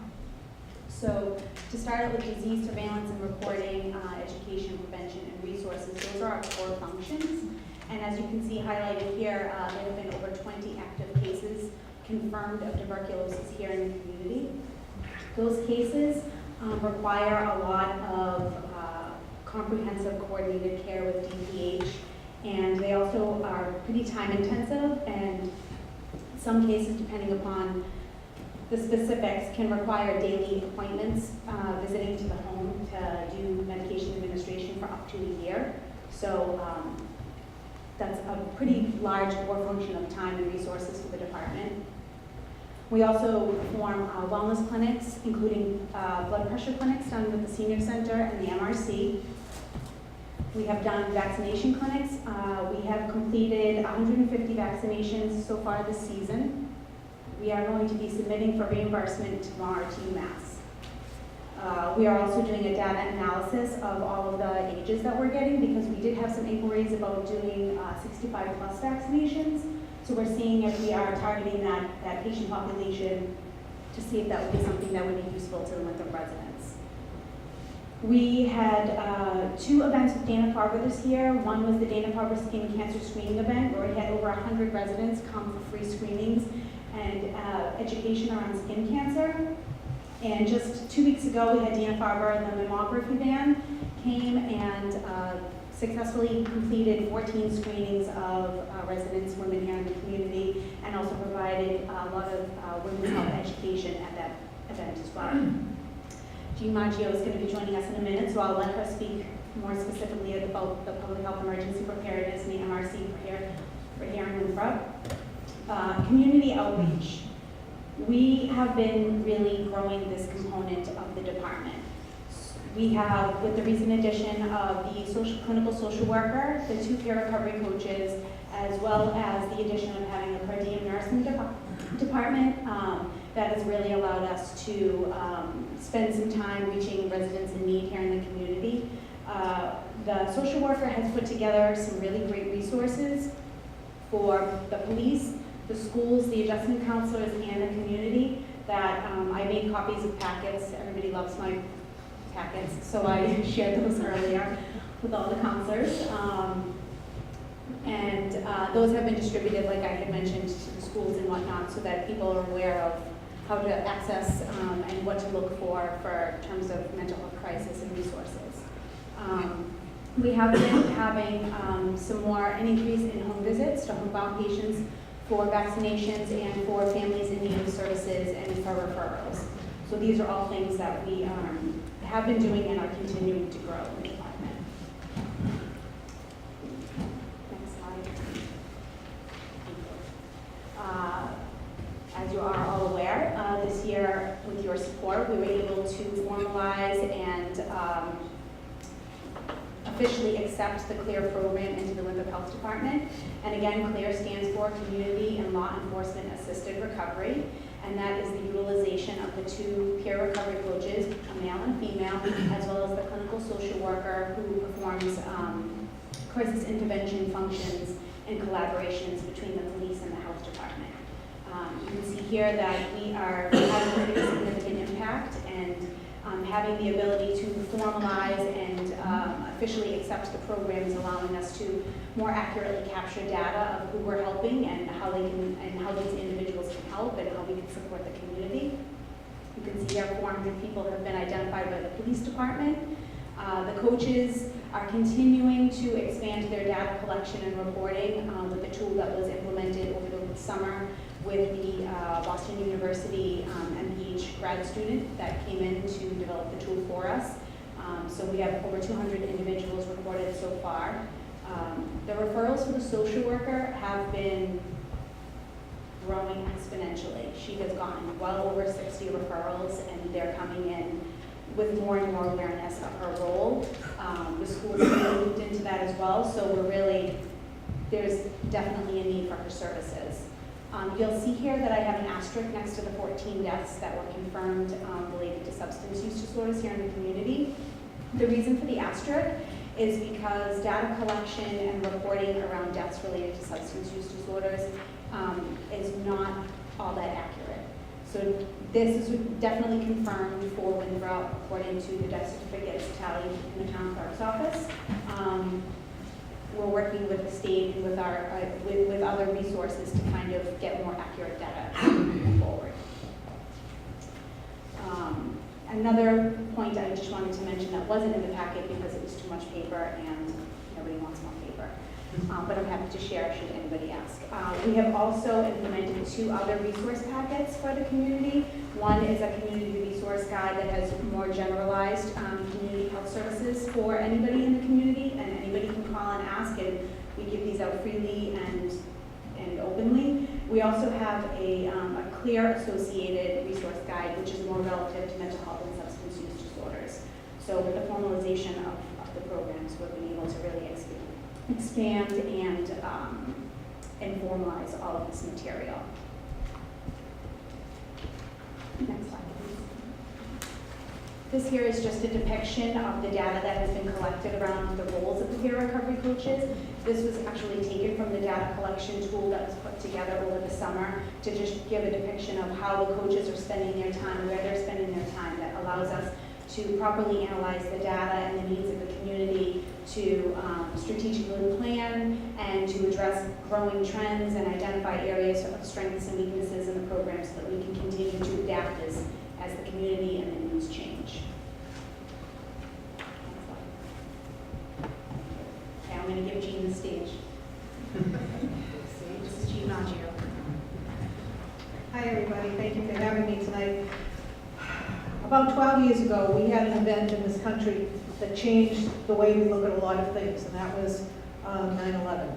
And from that, because there was such an overwhelming need for help when 9/11 occurred, volunteers came out of the woodwork. Medical people, regular civilians, all came to help in any way that they could. From that event, the Medical Reserve Corps was created.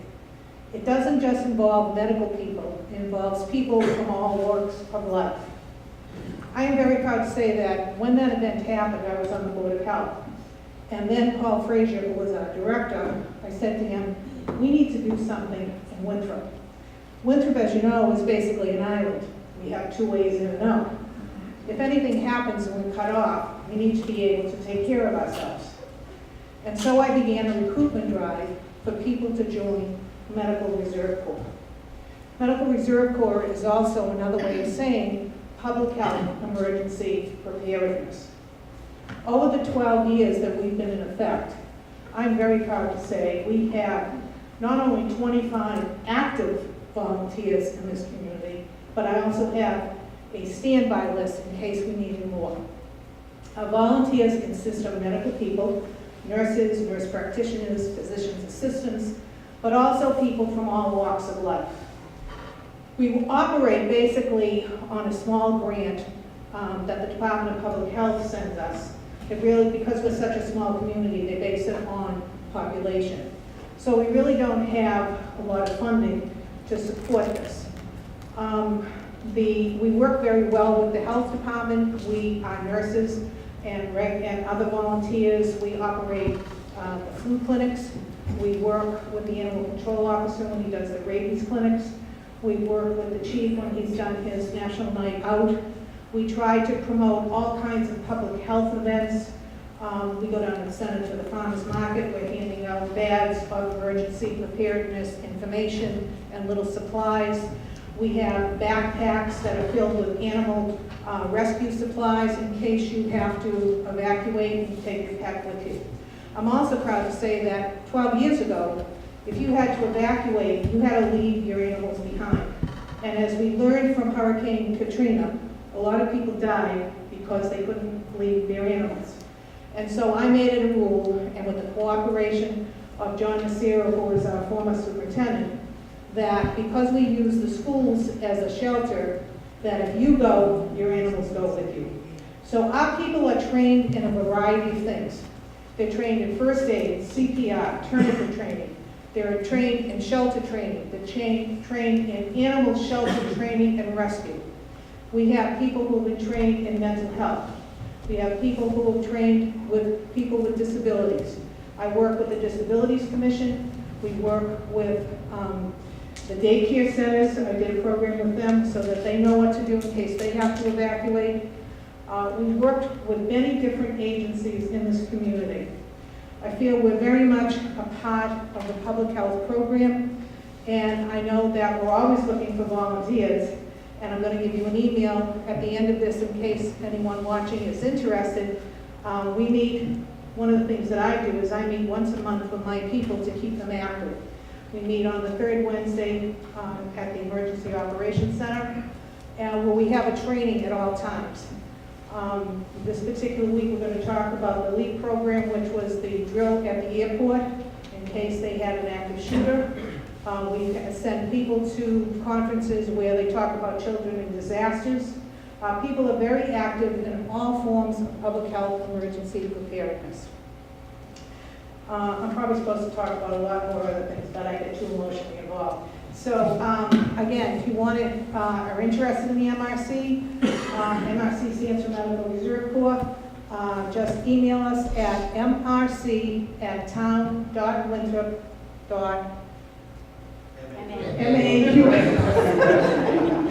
I have two other things to say. When Al Agee was the commissioner of the health department, he was very supportive of everything that the MRC did, and I can't thank him enough for that. But my greatest supporter has always been Chief Paul Flanagan, who was also our emergency management director. He's not going to like that I say this, but I do anyway, because he wants to change his phone number because I'm calling him every 5 minutes. But he's been very, very supportive of us, and I appreciate all his help, and I hope the community will continue to support the MRC. Thank you.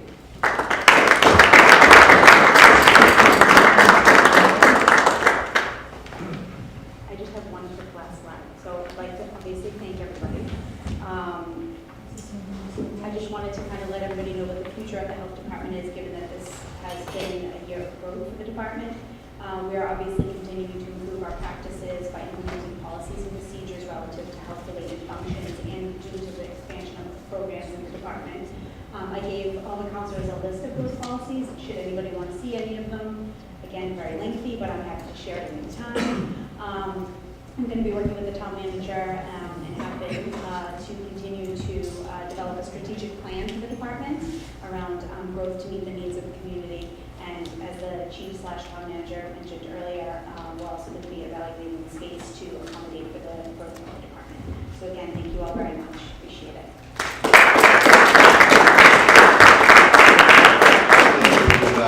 Thank you, Al Agee, because you filled in as the commissioner of the health department for a long time while we found our way into developing a clinical services at the end of that, certainly outside your expertise, but you did a wonderful job, and we appreciate you helping us along the way.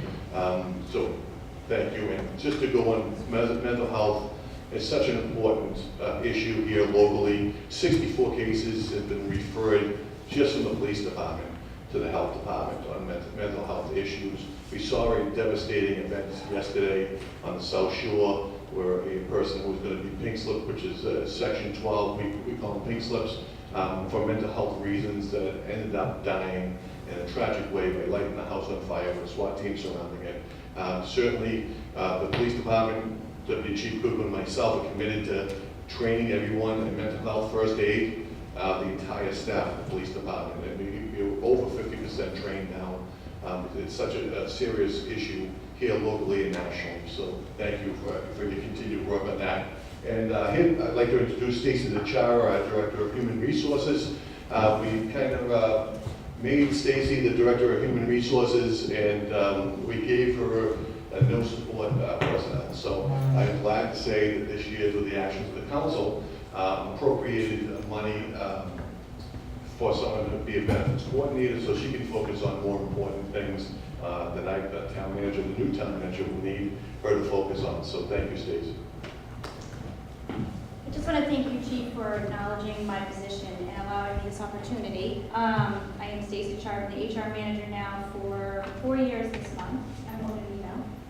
I'm going to go really quick for you guys. I'm sorry that I tried to fit everything on one slide, so it's really small, but these are just all the different aspects, and I'm sure I left out some of them, of what comes into the HR office. And I highlighted on the side, and it goes clockwise, some of the bullet, things that are more important. Some of my things are pretty self-explanatory. First thing is recruitment management.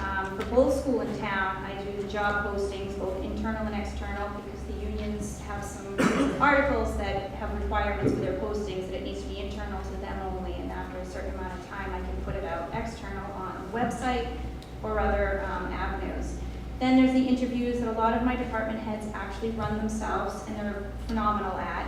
A lot of my principals also run their interviews and are equally as phenomenal at. Then there's a hiring and selection. That's when people get put up to either the department head, the town manager, or the superintendent for the school side. And then there's the onboarding, which is all the paperwork that every single new hire complains about, because it's like a handbook. It's very thick. There's a lot of paperwork that has to get accomplished. And I've been working with both Terry and Lisa on trying to get my own page on each website to make it more accessible for new hires, interested candidates, substitutes to get on to get this paperwork themselves. Then also part of onboarding is training, getting them into the departments and making sure they've been trained properly in whichever department they may be going to. We have performance evaluations, which is one of those bullets that is self-explanatory. We all need feedback, positive, negative, constructive. Succession planning is identifying future leaders and promoting from within, which I think is huge. Every employee, whether it's school or town or even in the private sector, needs to know that there's a ladder, have something to look forward to, have something to work at, something that motivates them. Organization and roles is just the job scope, which is how the job fits into that department, their skills and experience. Next up, we have compensation and benefits. So quickly, that would be job description, salary structure, benefit system. Most of the unions, actually all of the unions, have salary structures, and during negotiations is when that gets updated. And we've tried multiple times on building a non-union salary structure, and it's there. It's just a full-time job in itself to continue to update. But it's a work in progress. We also have the benefit system, which is huge. So my benefit system is, number one, we offer health insurance, dental insurance, life insurance, short-term, accidental, and cancer insurance, and we also have our flex spending plan. The HR office currently serves all active town employees, which is just about 236 employees, and 128 of them are on benefits. Active school employees is just about 386, while 217 of them are on benefits. All town retirees and survivors, which serve 177, and all school retirees and survivors, which is 159. The retirees and survivors, the 177 and the 159, obviously we have more survivors and retirees than that, but these are the numbers that I serve benefits-wise, because we still offer all retirees and survivors health insurance, and they're also allowed to keep one form of life insurance. In doing this, there's multiple aspects to it. The GIC does not coordinate or speak to either one of my retirement sections, and for teachers, that's MTRS, the Mass Teachers Retirement, and we have our own retirement here in Winthrop. So I'm the middleman. If GIC needs anything changed or updated, they send it to me, and then I have to go in and update whichever system it may affect. MTRS about 2 years ago decided that they didn't want me just sending notice from the GIC of the change. They wanted me to learn their system and go in and make these changes on my own.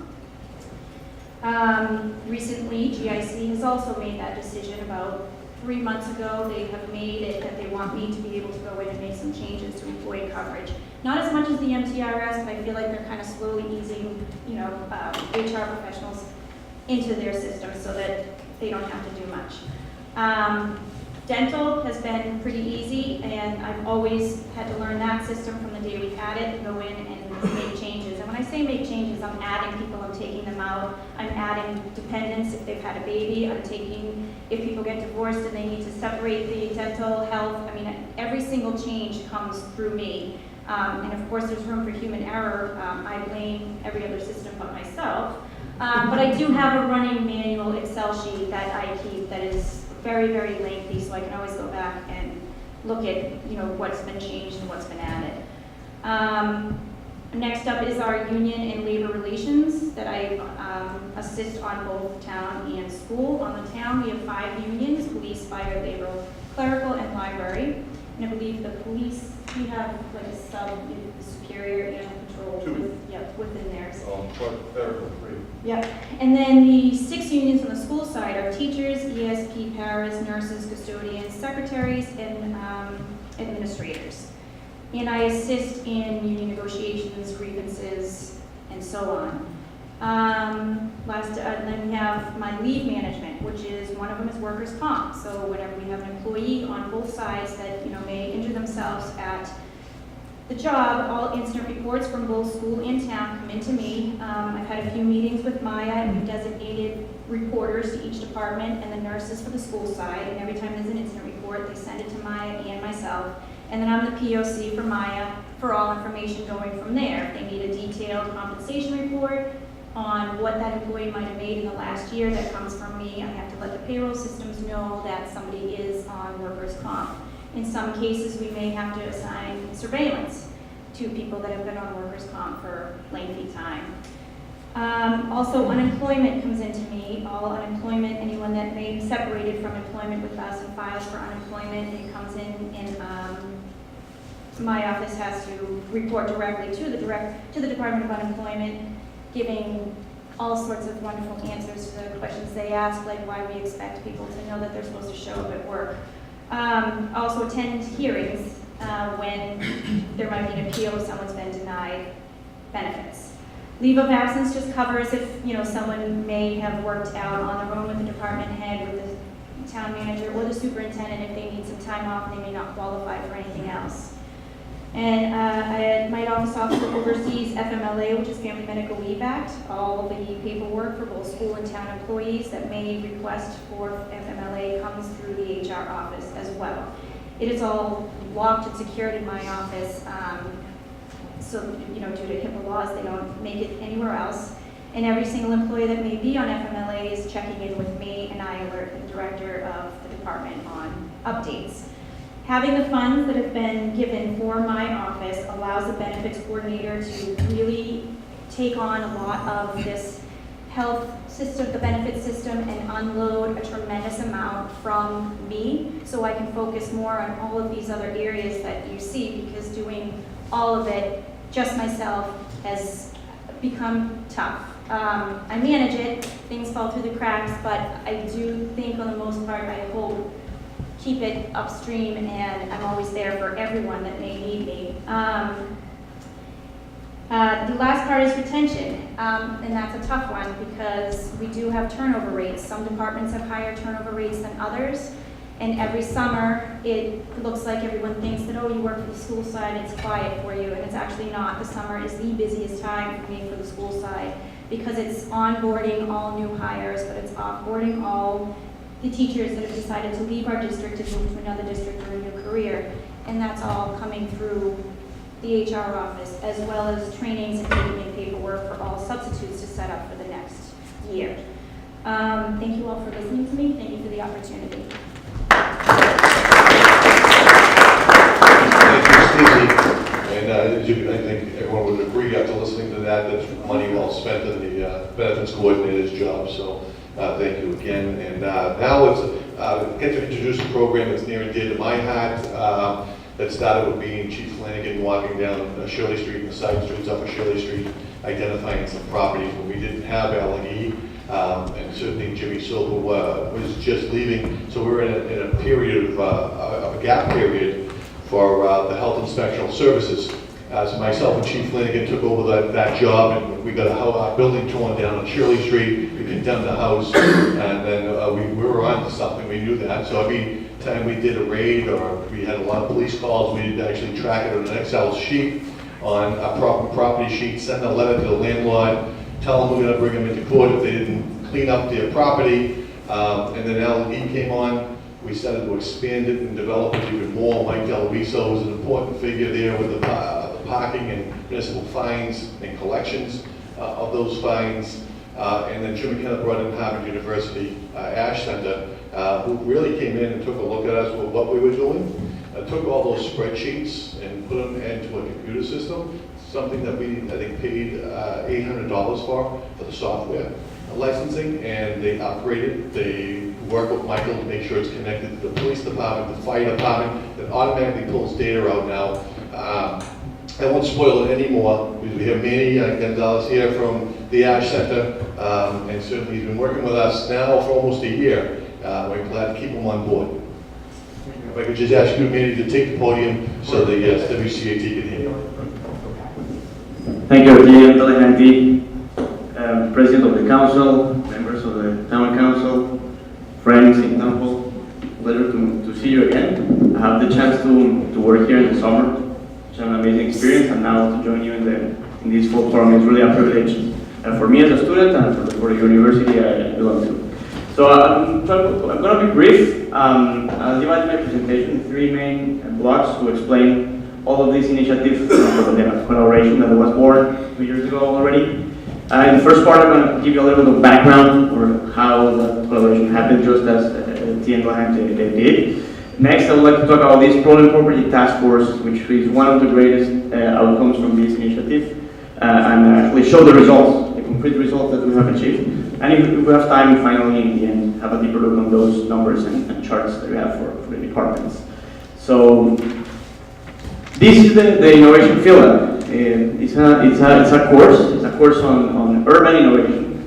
The great objective of this class is to promote innovation in local government throughout technology, throughout managerial practices, throughout mechanisms that are not usual to work with, and that finally had an impact, a real impact at the social and the economic level in the towns.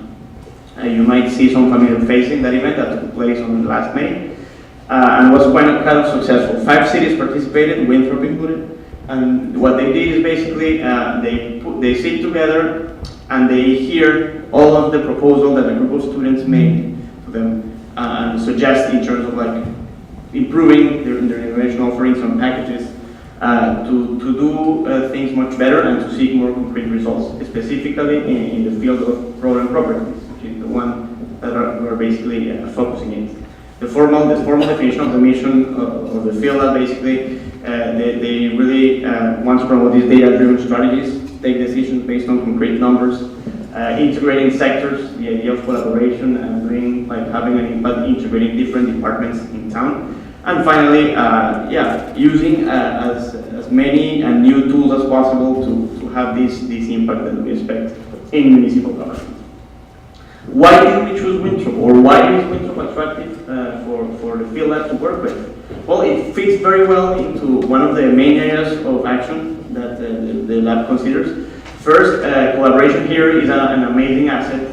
You guys have a very strong links among departments, and that really helps the initiative to have a promising impact. Secondly, you're open to try new things. Operations sometimes are very routinary and repetitive. Embracing new technology, embracing this City Nexus software that we implemented, recently the app on Go Canvas for the habitability inspections. All of these things require not only a technical skill, but also a will, to test this. And of course to assume failure if it happens, right? But in the end, the main objective is to reach this final social outcome that we all seek. And of course, committed leadership. We've had the pleasure to work with Jim McKenna for the last 2 years, and the continuation and the presence of Chief Telehanty has been indispensable for the initiative to succeed. And you will see just the results of this component as well. So the goals that were established, let's say, in the last couple of years, first of all, focused on setting the ground. Setting the ground and defining that to tackle problem properties, what we understand as problem properties, needed more efficiency and more effectiveness in the field. And all of this to reach an ambitious goal, which was to improve public health and to improve public safety, which is the final way outcome that we're working for. And 1 year after, when all this infrastructure was set, we implemented the tool. We brought the departments together into this task force, and we made the diagnosis. The students came with some city assessment and proposals to reorganize things within town. The main areas of focus were building capacity in the department, specifically the building department, which is the one I worked with last summer. Improving the systems, using intensively this technology, and of course showing results, because in the end, that's what you want to see. And why problem properties? And if I may ask the question, what would you understand problem properties? Some might think about maybe fire risk, a high level of fire risk in the properties. Others may think about boarding. Others are public safety or unsafe infrastructure. Right? The definition is not evident, but at some point it can be problematic, and it changes by city. If you go somewhere else, to Chelsea, for example, or to Fitchburg, you might see that the phenomena is different. Lawrence, for example, takes a lot of care about the fire risk, which has affected them historically. And the public safety situation in Chelsea is basically one of their main drivers. Here, apparently, it has a very strong component with public health and the demographics of the town. So that's going to be critical. And of course, one thing is what you see in the outside, and another thing is what you see in the inside. So this is basically why health and why public safety is the problem that we want to solve with this initiative.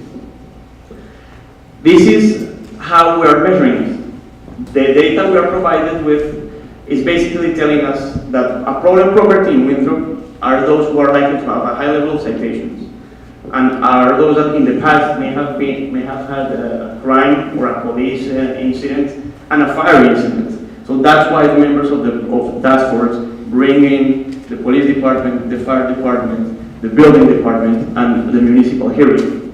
This is the way that we're trying to track these buildings at risk, or these houses that may present problems. So what were the results of this problem property task force, which is a great example of collaboration? This joint effort of all the departments working together, meeting every month, going property by property and defining what's the current situation, what are the next steps, and what needs to be done. Well, first, we saw that in the last year, 49 problem properties were identified in town, according to the data and according to the information we had. And throughout, among all of these 49, more than a half were successfully solved since September 2016 until now. Let's say that the response was positive. Others, well, some of them stayed pending, were new. These measurements were taken in July, and some of them, of course, present a critical situation. We can discuss a little bit about that later. But the good thing here is that this number, the 2 to 3 problem property resolution rate, in comparison to the other cities, is quite satisfactory. You're doing better than the other ones in the initiative, which is interesting, because for the other ones, it might take really a lot to organize all the assets and tackle the problem. Second, how are you solving it? There are different ways to address this issue. You have this receivership program. You have, of course, the inspectors in the field trying to make people comply. You have also the market. Properties which change hands and can be restored. Well, it's not a problem property anymore. And this is what the numbers say. Usually, like almost half of them are sold throughout like changing hands or through a sale. Another 42% is a resident that go back to compliance. Maybe they receive their citation, they pay, and they don't do that violation again. And the remainder, the 12%, are actually really problematic problems, the property that finished in the last stage in the receivership program. How long these properties last? Well, in average it's 5 months. It's quite a while for all the properties to stay in this problem property list. But this number changes when you focus only on the resolved ones. A property which is quickly resolved can stay between two months or maximum like 8 months in the property list. When you move forward, pending properties might spend almost 8 months in the list. And the most critical ones is more than a year right now. So that's why is this interesting? There are different levels of intervention. For the soft ones, you might have like a mobilization of your inspectors, of your task force, and make people pay. For the severe ones, you might need stronger instruments. So this restitution program might be an interesting one to consider for this. In terms of the workload, just usually in these meetings we go during an hour. We address more than like 22, 25 properties, and in average, that's more or less how they perform. So this zooming out, if you want, all the work that these departments have done suggests that the problem can be much larger than you think it is. problem properties is not limited to citations. Problem properties is not just a problem of lack of compliance. There might be a deeper phenomena behind this problem which can explain the severity of the situation. So we took some numbers from the numbers you shared in the platform, and we tested what messages can we take from those numbers. If I've got the time, I would like to share them with the audience, just for you to see how really interesting this problem properties issue can be. If we have a look at the police, for example, the police department, which is very active, daily updating information and showing us its interventions, you have that 1 out of the 6 incidents in the city are related to medical assistance. Second, 1 out of 10 is a case of disturbance or a case of like public order, and 1 out of 12 is motor vehicle or parking complaint. What is this data is saying? That yes, the health and the health issue, public issue is somewhere around. If we move to the fire department, 7 out of 10 are medical emergencies, and 3% more or less are fire related. So again, you have this health spectrum coming up and suggesting that probably due to the aging of the town, or the body conditions, or why not, the structures of the houses can be affecting or can be related to the constraints that the population is facing. If we talk about citations, we took these measurements for the last 4 years. You have some properties, 117 that fall into citations, almost like 2,000 tickets issued to these properties, but only 28 actually remain delinquent or represent like a really challenging financial distress. What the numbers suggest basically is that there are some champions. There are some champions requiring intervention, and if you add up these champions for the last 3 years, you may have like a 220,000 fines pending. I think you might like to comment on the money collected in this regard. Thank you, sir. Usually I'm here addressing you guys about parking issues, but I'm going to put on my other hat as the municipal hearing officer this evening just to speak about these this briefly. I cannot stress enough that the purpose of the Problem Property Task Force is not to generate revenue. I can't stress that enough. However, it is a clear byproduct of that, and I think we owe it to the council and the community to show them some of the return on their investments that's been put into the Problem Property Task Force. See, over the last 3 fiscal years, due to 40 citations against properties, we've collected over $276,000 in payments. If you look at these numbers, it's clear to see that the totals issued and the totals paid don't match. That's because of part of the mitigation of this, where sometimes they're, just like a parking ticket, these citations can be appealed to me as the hearing officer. Sometimes they'll be reduced. Sometimes after a special service issues the citation, they'll come immediately into compliance and the citation will just be taken back, but it still goes on record as being issued. That's where that discrepancy comes from. Also, if you look at some of the other data that shows when city citations are issued versus when they're paid, under Chapter 40U, which is one of the great things about the town adopting it, a citation issued for a building, sanitary, or snow and ice violation is handled differently than all of our other citations now, so that this allows us in the third quarter tax bill every year to take any of these outstanding citations that are over 51 days old and place them as a lien against the property tax, so that we are essentially guaranteeing our payment at that point, because they have not paid the citation, they have not appealed the citation even after getting a late notice about it, and then it goes into the lien process as well. Again, it's not about the money, but again, we owe it to you to show you this. The big improvements on this is that our neighborhoods are improved by getting the problem properties resolved and back into compliance with all local building codes. It's safer, and it improves the quality of the neighborhood overall. So that's what we've done over the last 3 years, and we're looking at fiscal 18. These numbers I ran yesterday, so they will change between now and when the third quarter tax bills get finalized in December. We're looking at another $182,000 potentially this year.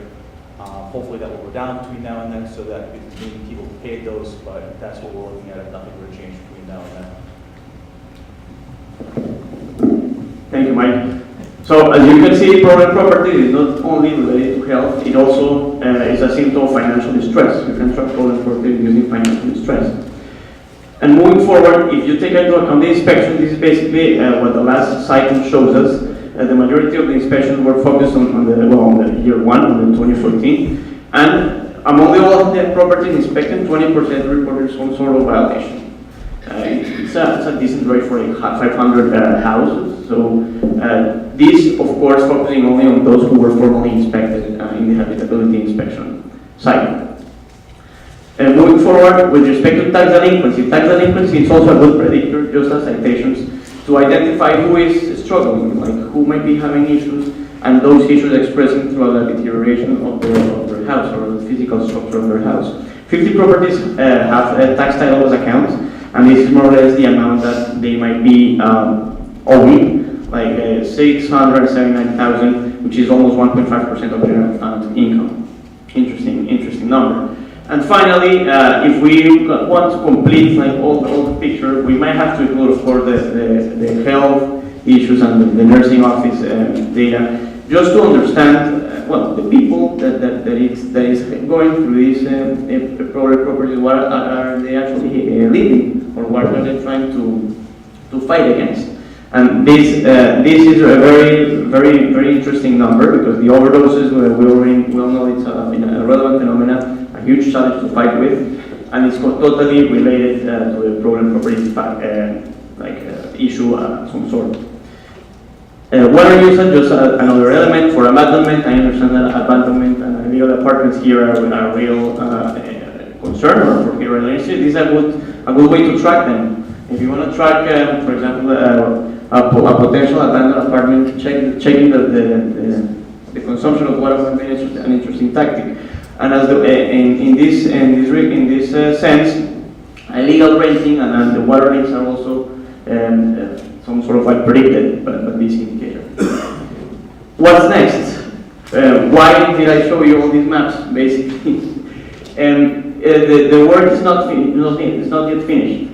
I think the town has done a lot of progress in organizing a task force, in using very well its data, in using the systems, in using City Nexus, in adopting this Canvas app to do much accurate and detailed inspection reports. And it's moving forward towards this data-driven decision-making that we are wanting to promote. Innovating is not reinventing the wheel. Innovating is knowing how to use the resources that you have. And the numbers that you saw are produced by you. So that's the interesting thing of this, and I'm really sure that it's a good time and a good year to think for next semester. The town manager of new goals, new interventions, new challenges in this respect, and new teams, if necessary, if you want to put new people together. Thank you.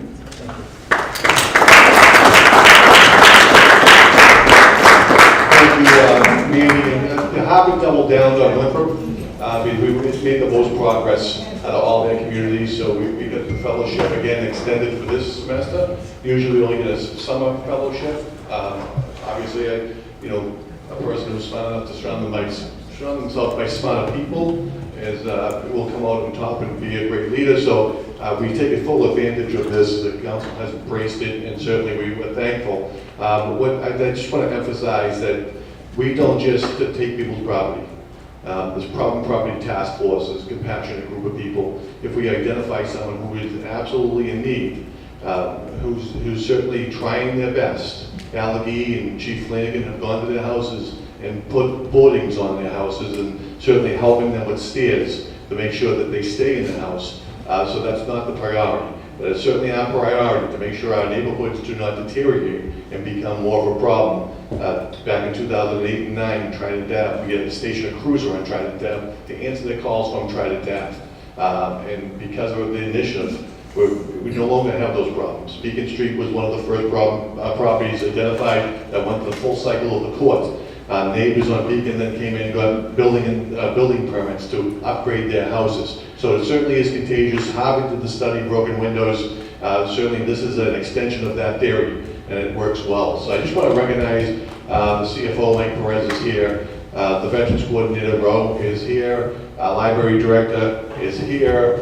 Tangi Safuni from the coordinator for the ferry and MIS is here. Sean Driscoll from Parks and Rec, Larry Powers from Harbor Masters is here. So we'll certainly open it for questions, and then the council president will close. But anyone has any questions for any? Oh, Monica Ford from Finance, the treasurer's office is here. So if you have any questions for anyone who presented or any of those other departments, we're willing to take them.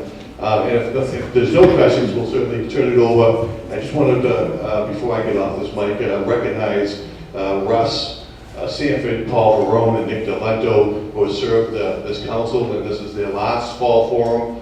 Two other councils are running for re-election or other positions on the council. So we wish them the very best. This is your last hurrah for a fall forum or spring forum. We thank you for your commitment. Thank you for the support you've given all the departments and moving the town forward. So we'll open it up for questions.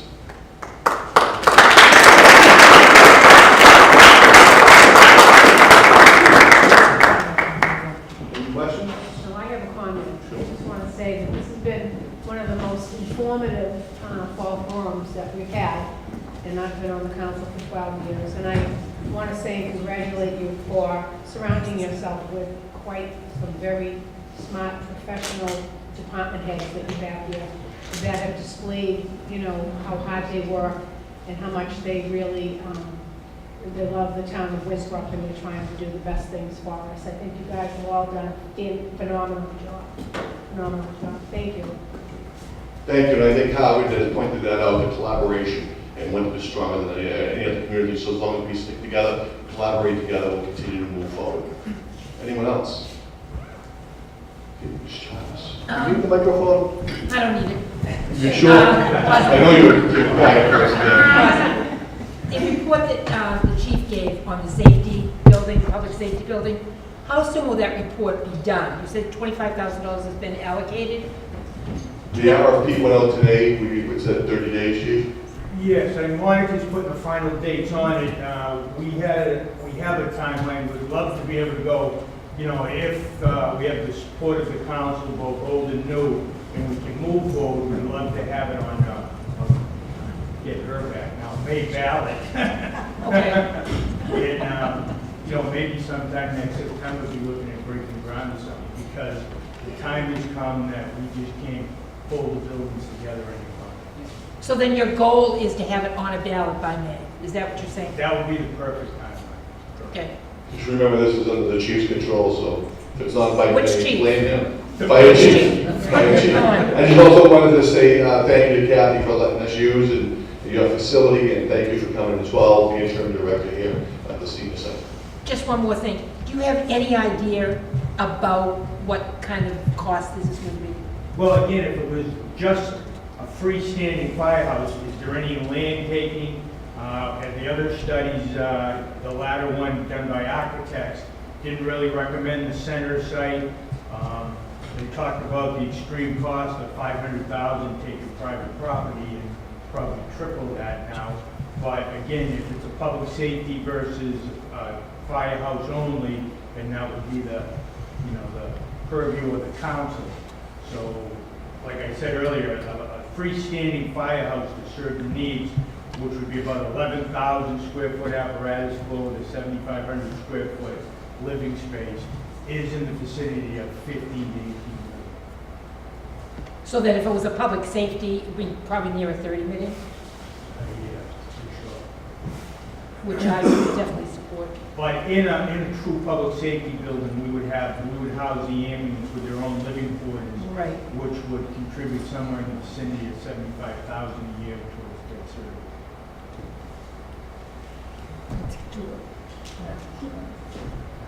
Are there any grants that As of right now, there's no federal grant.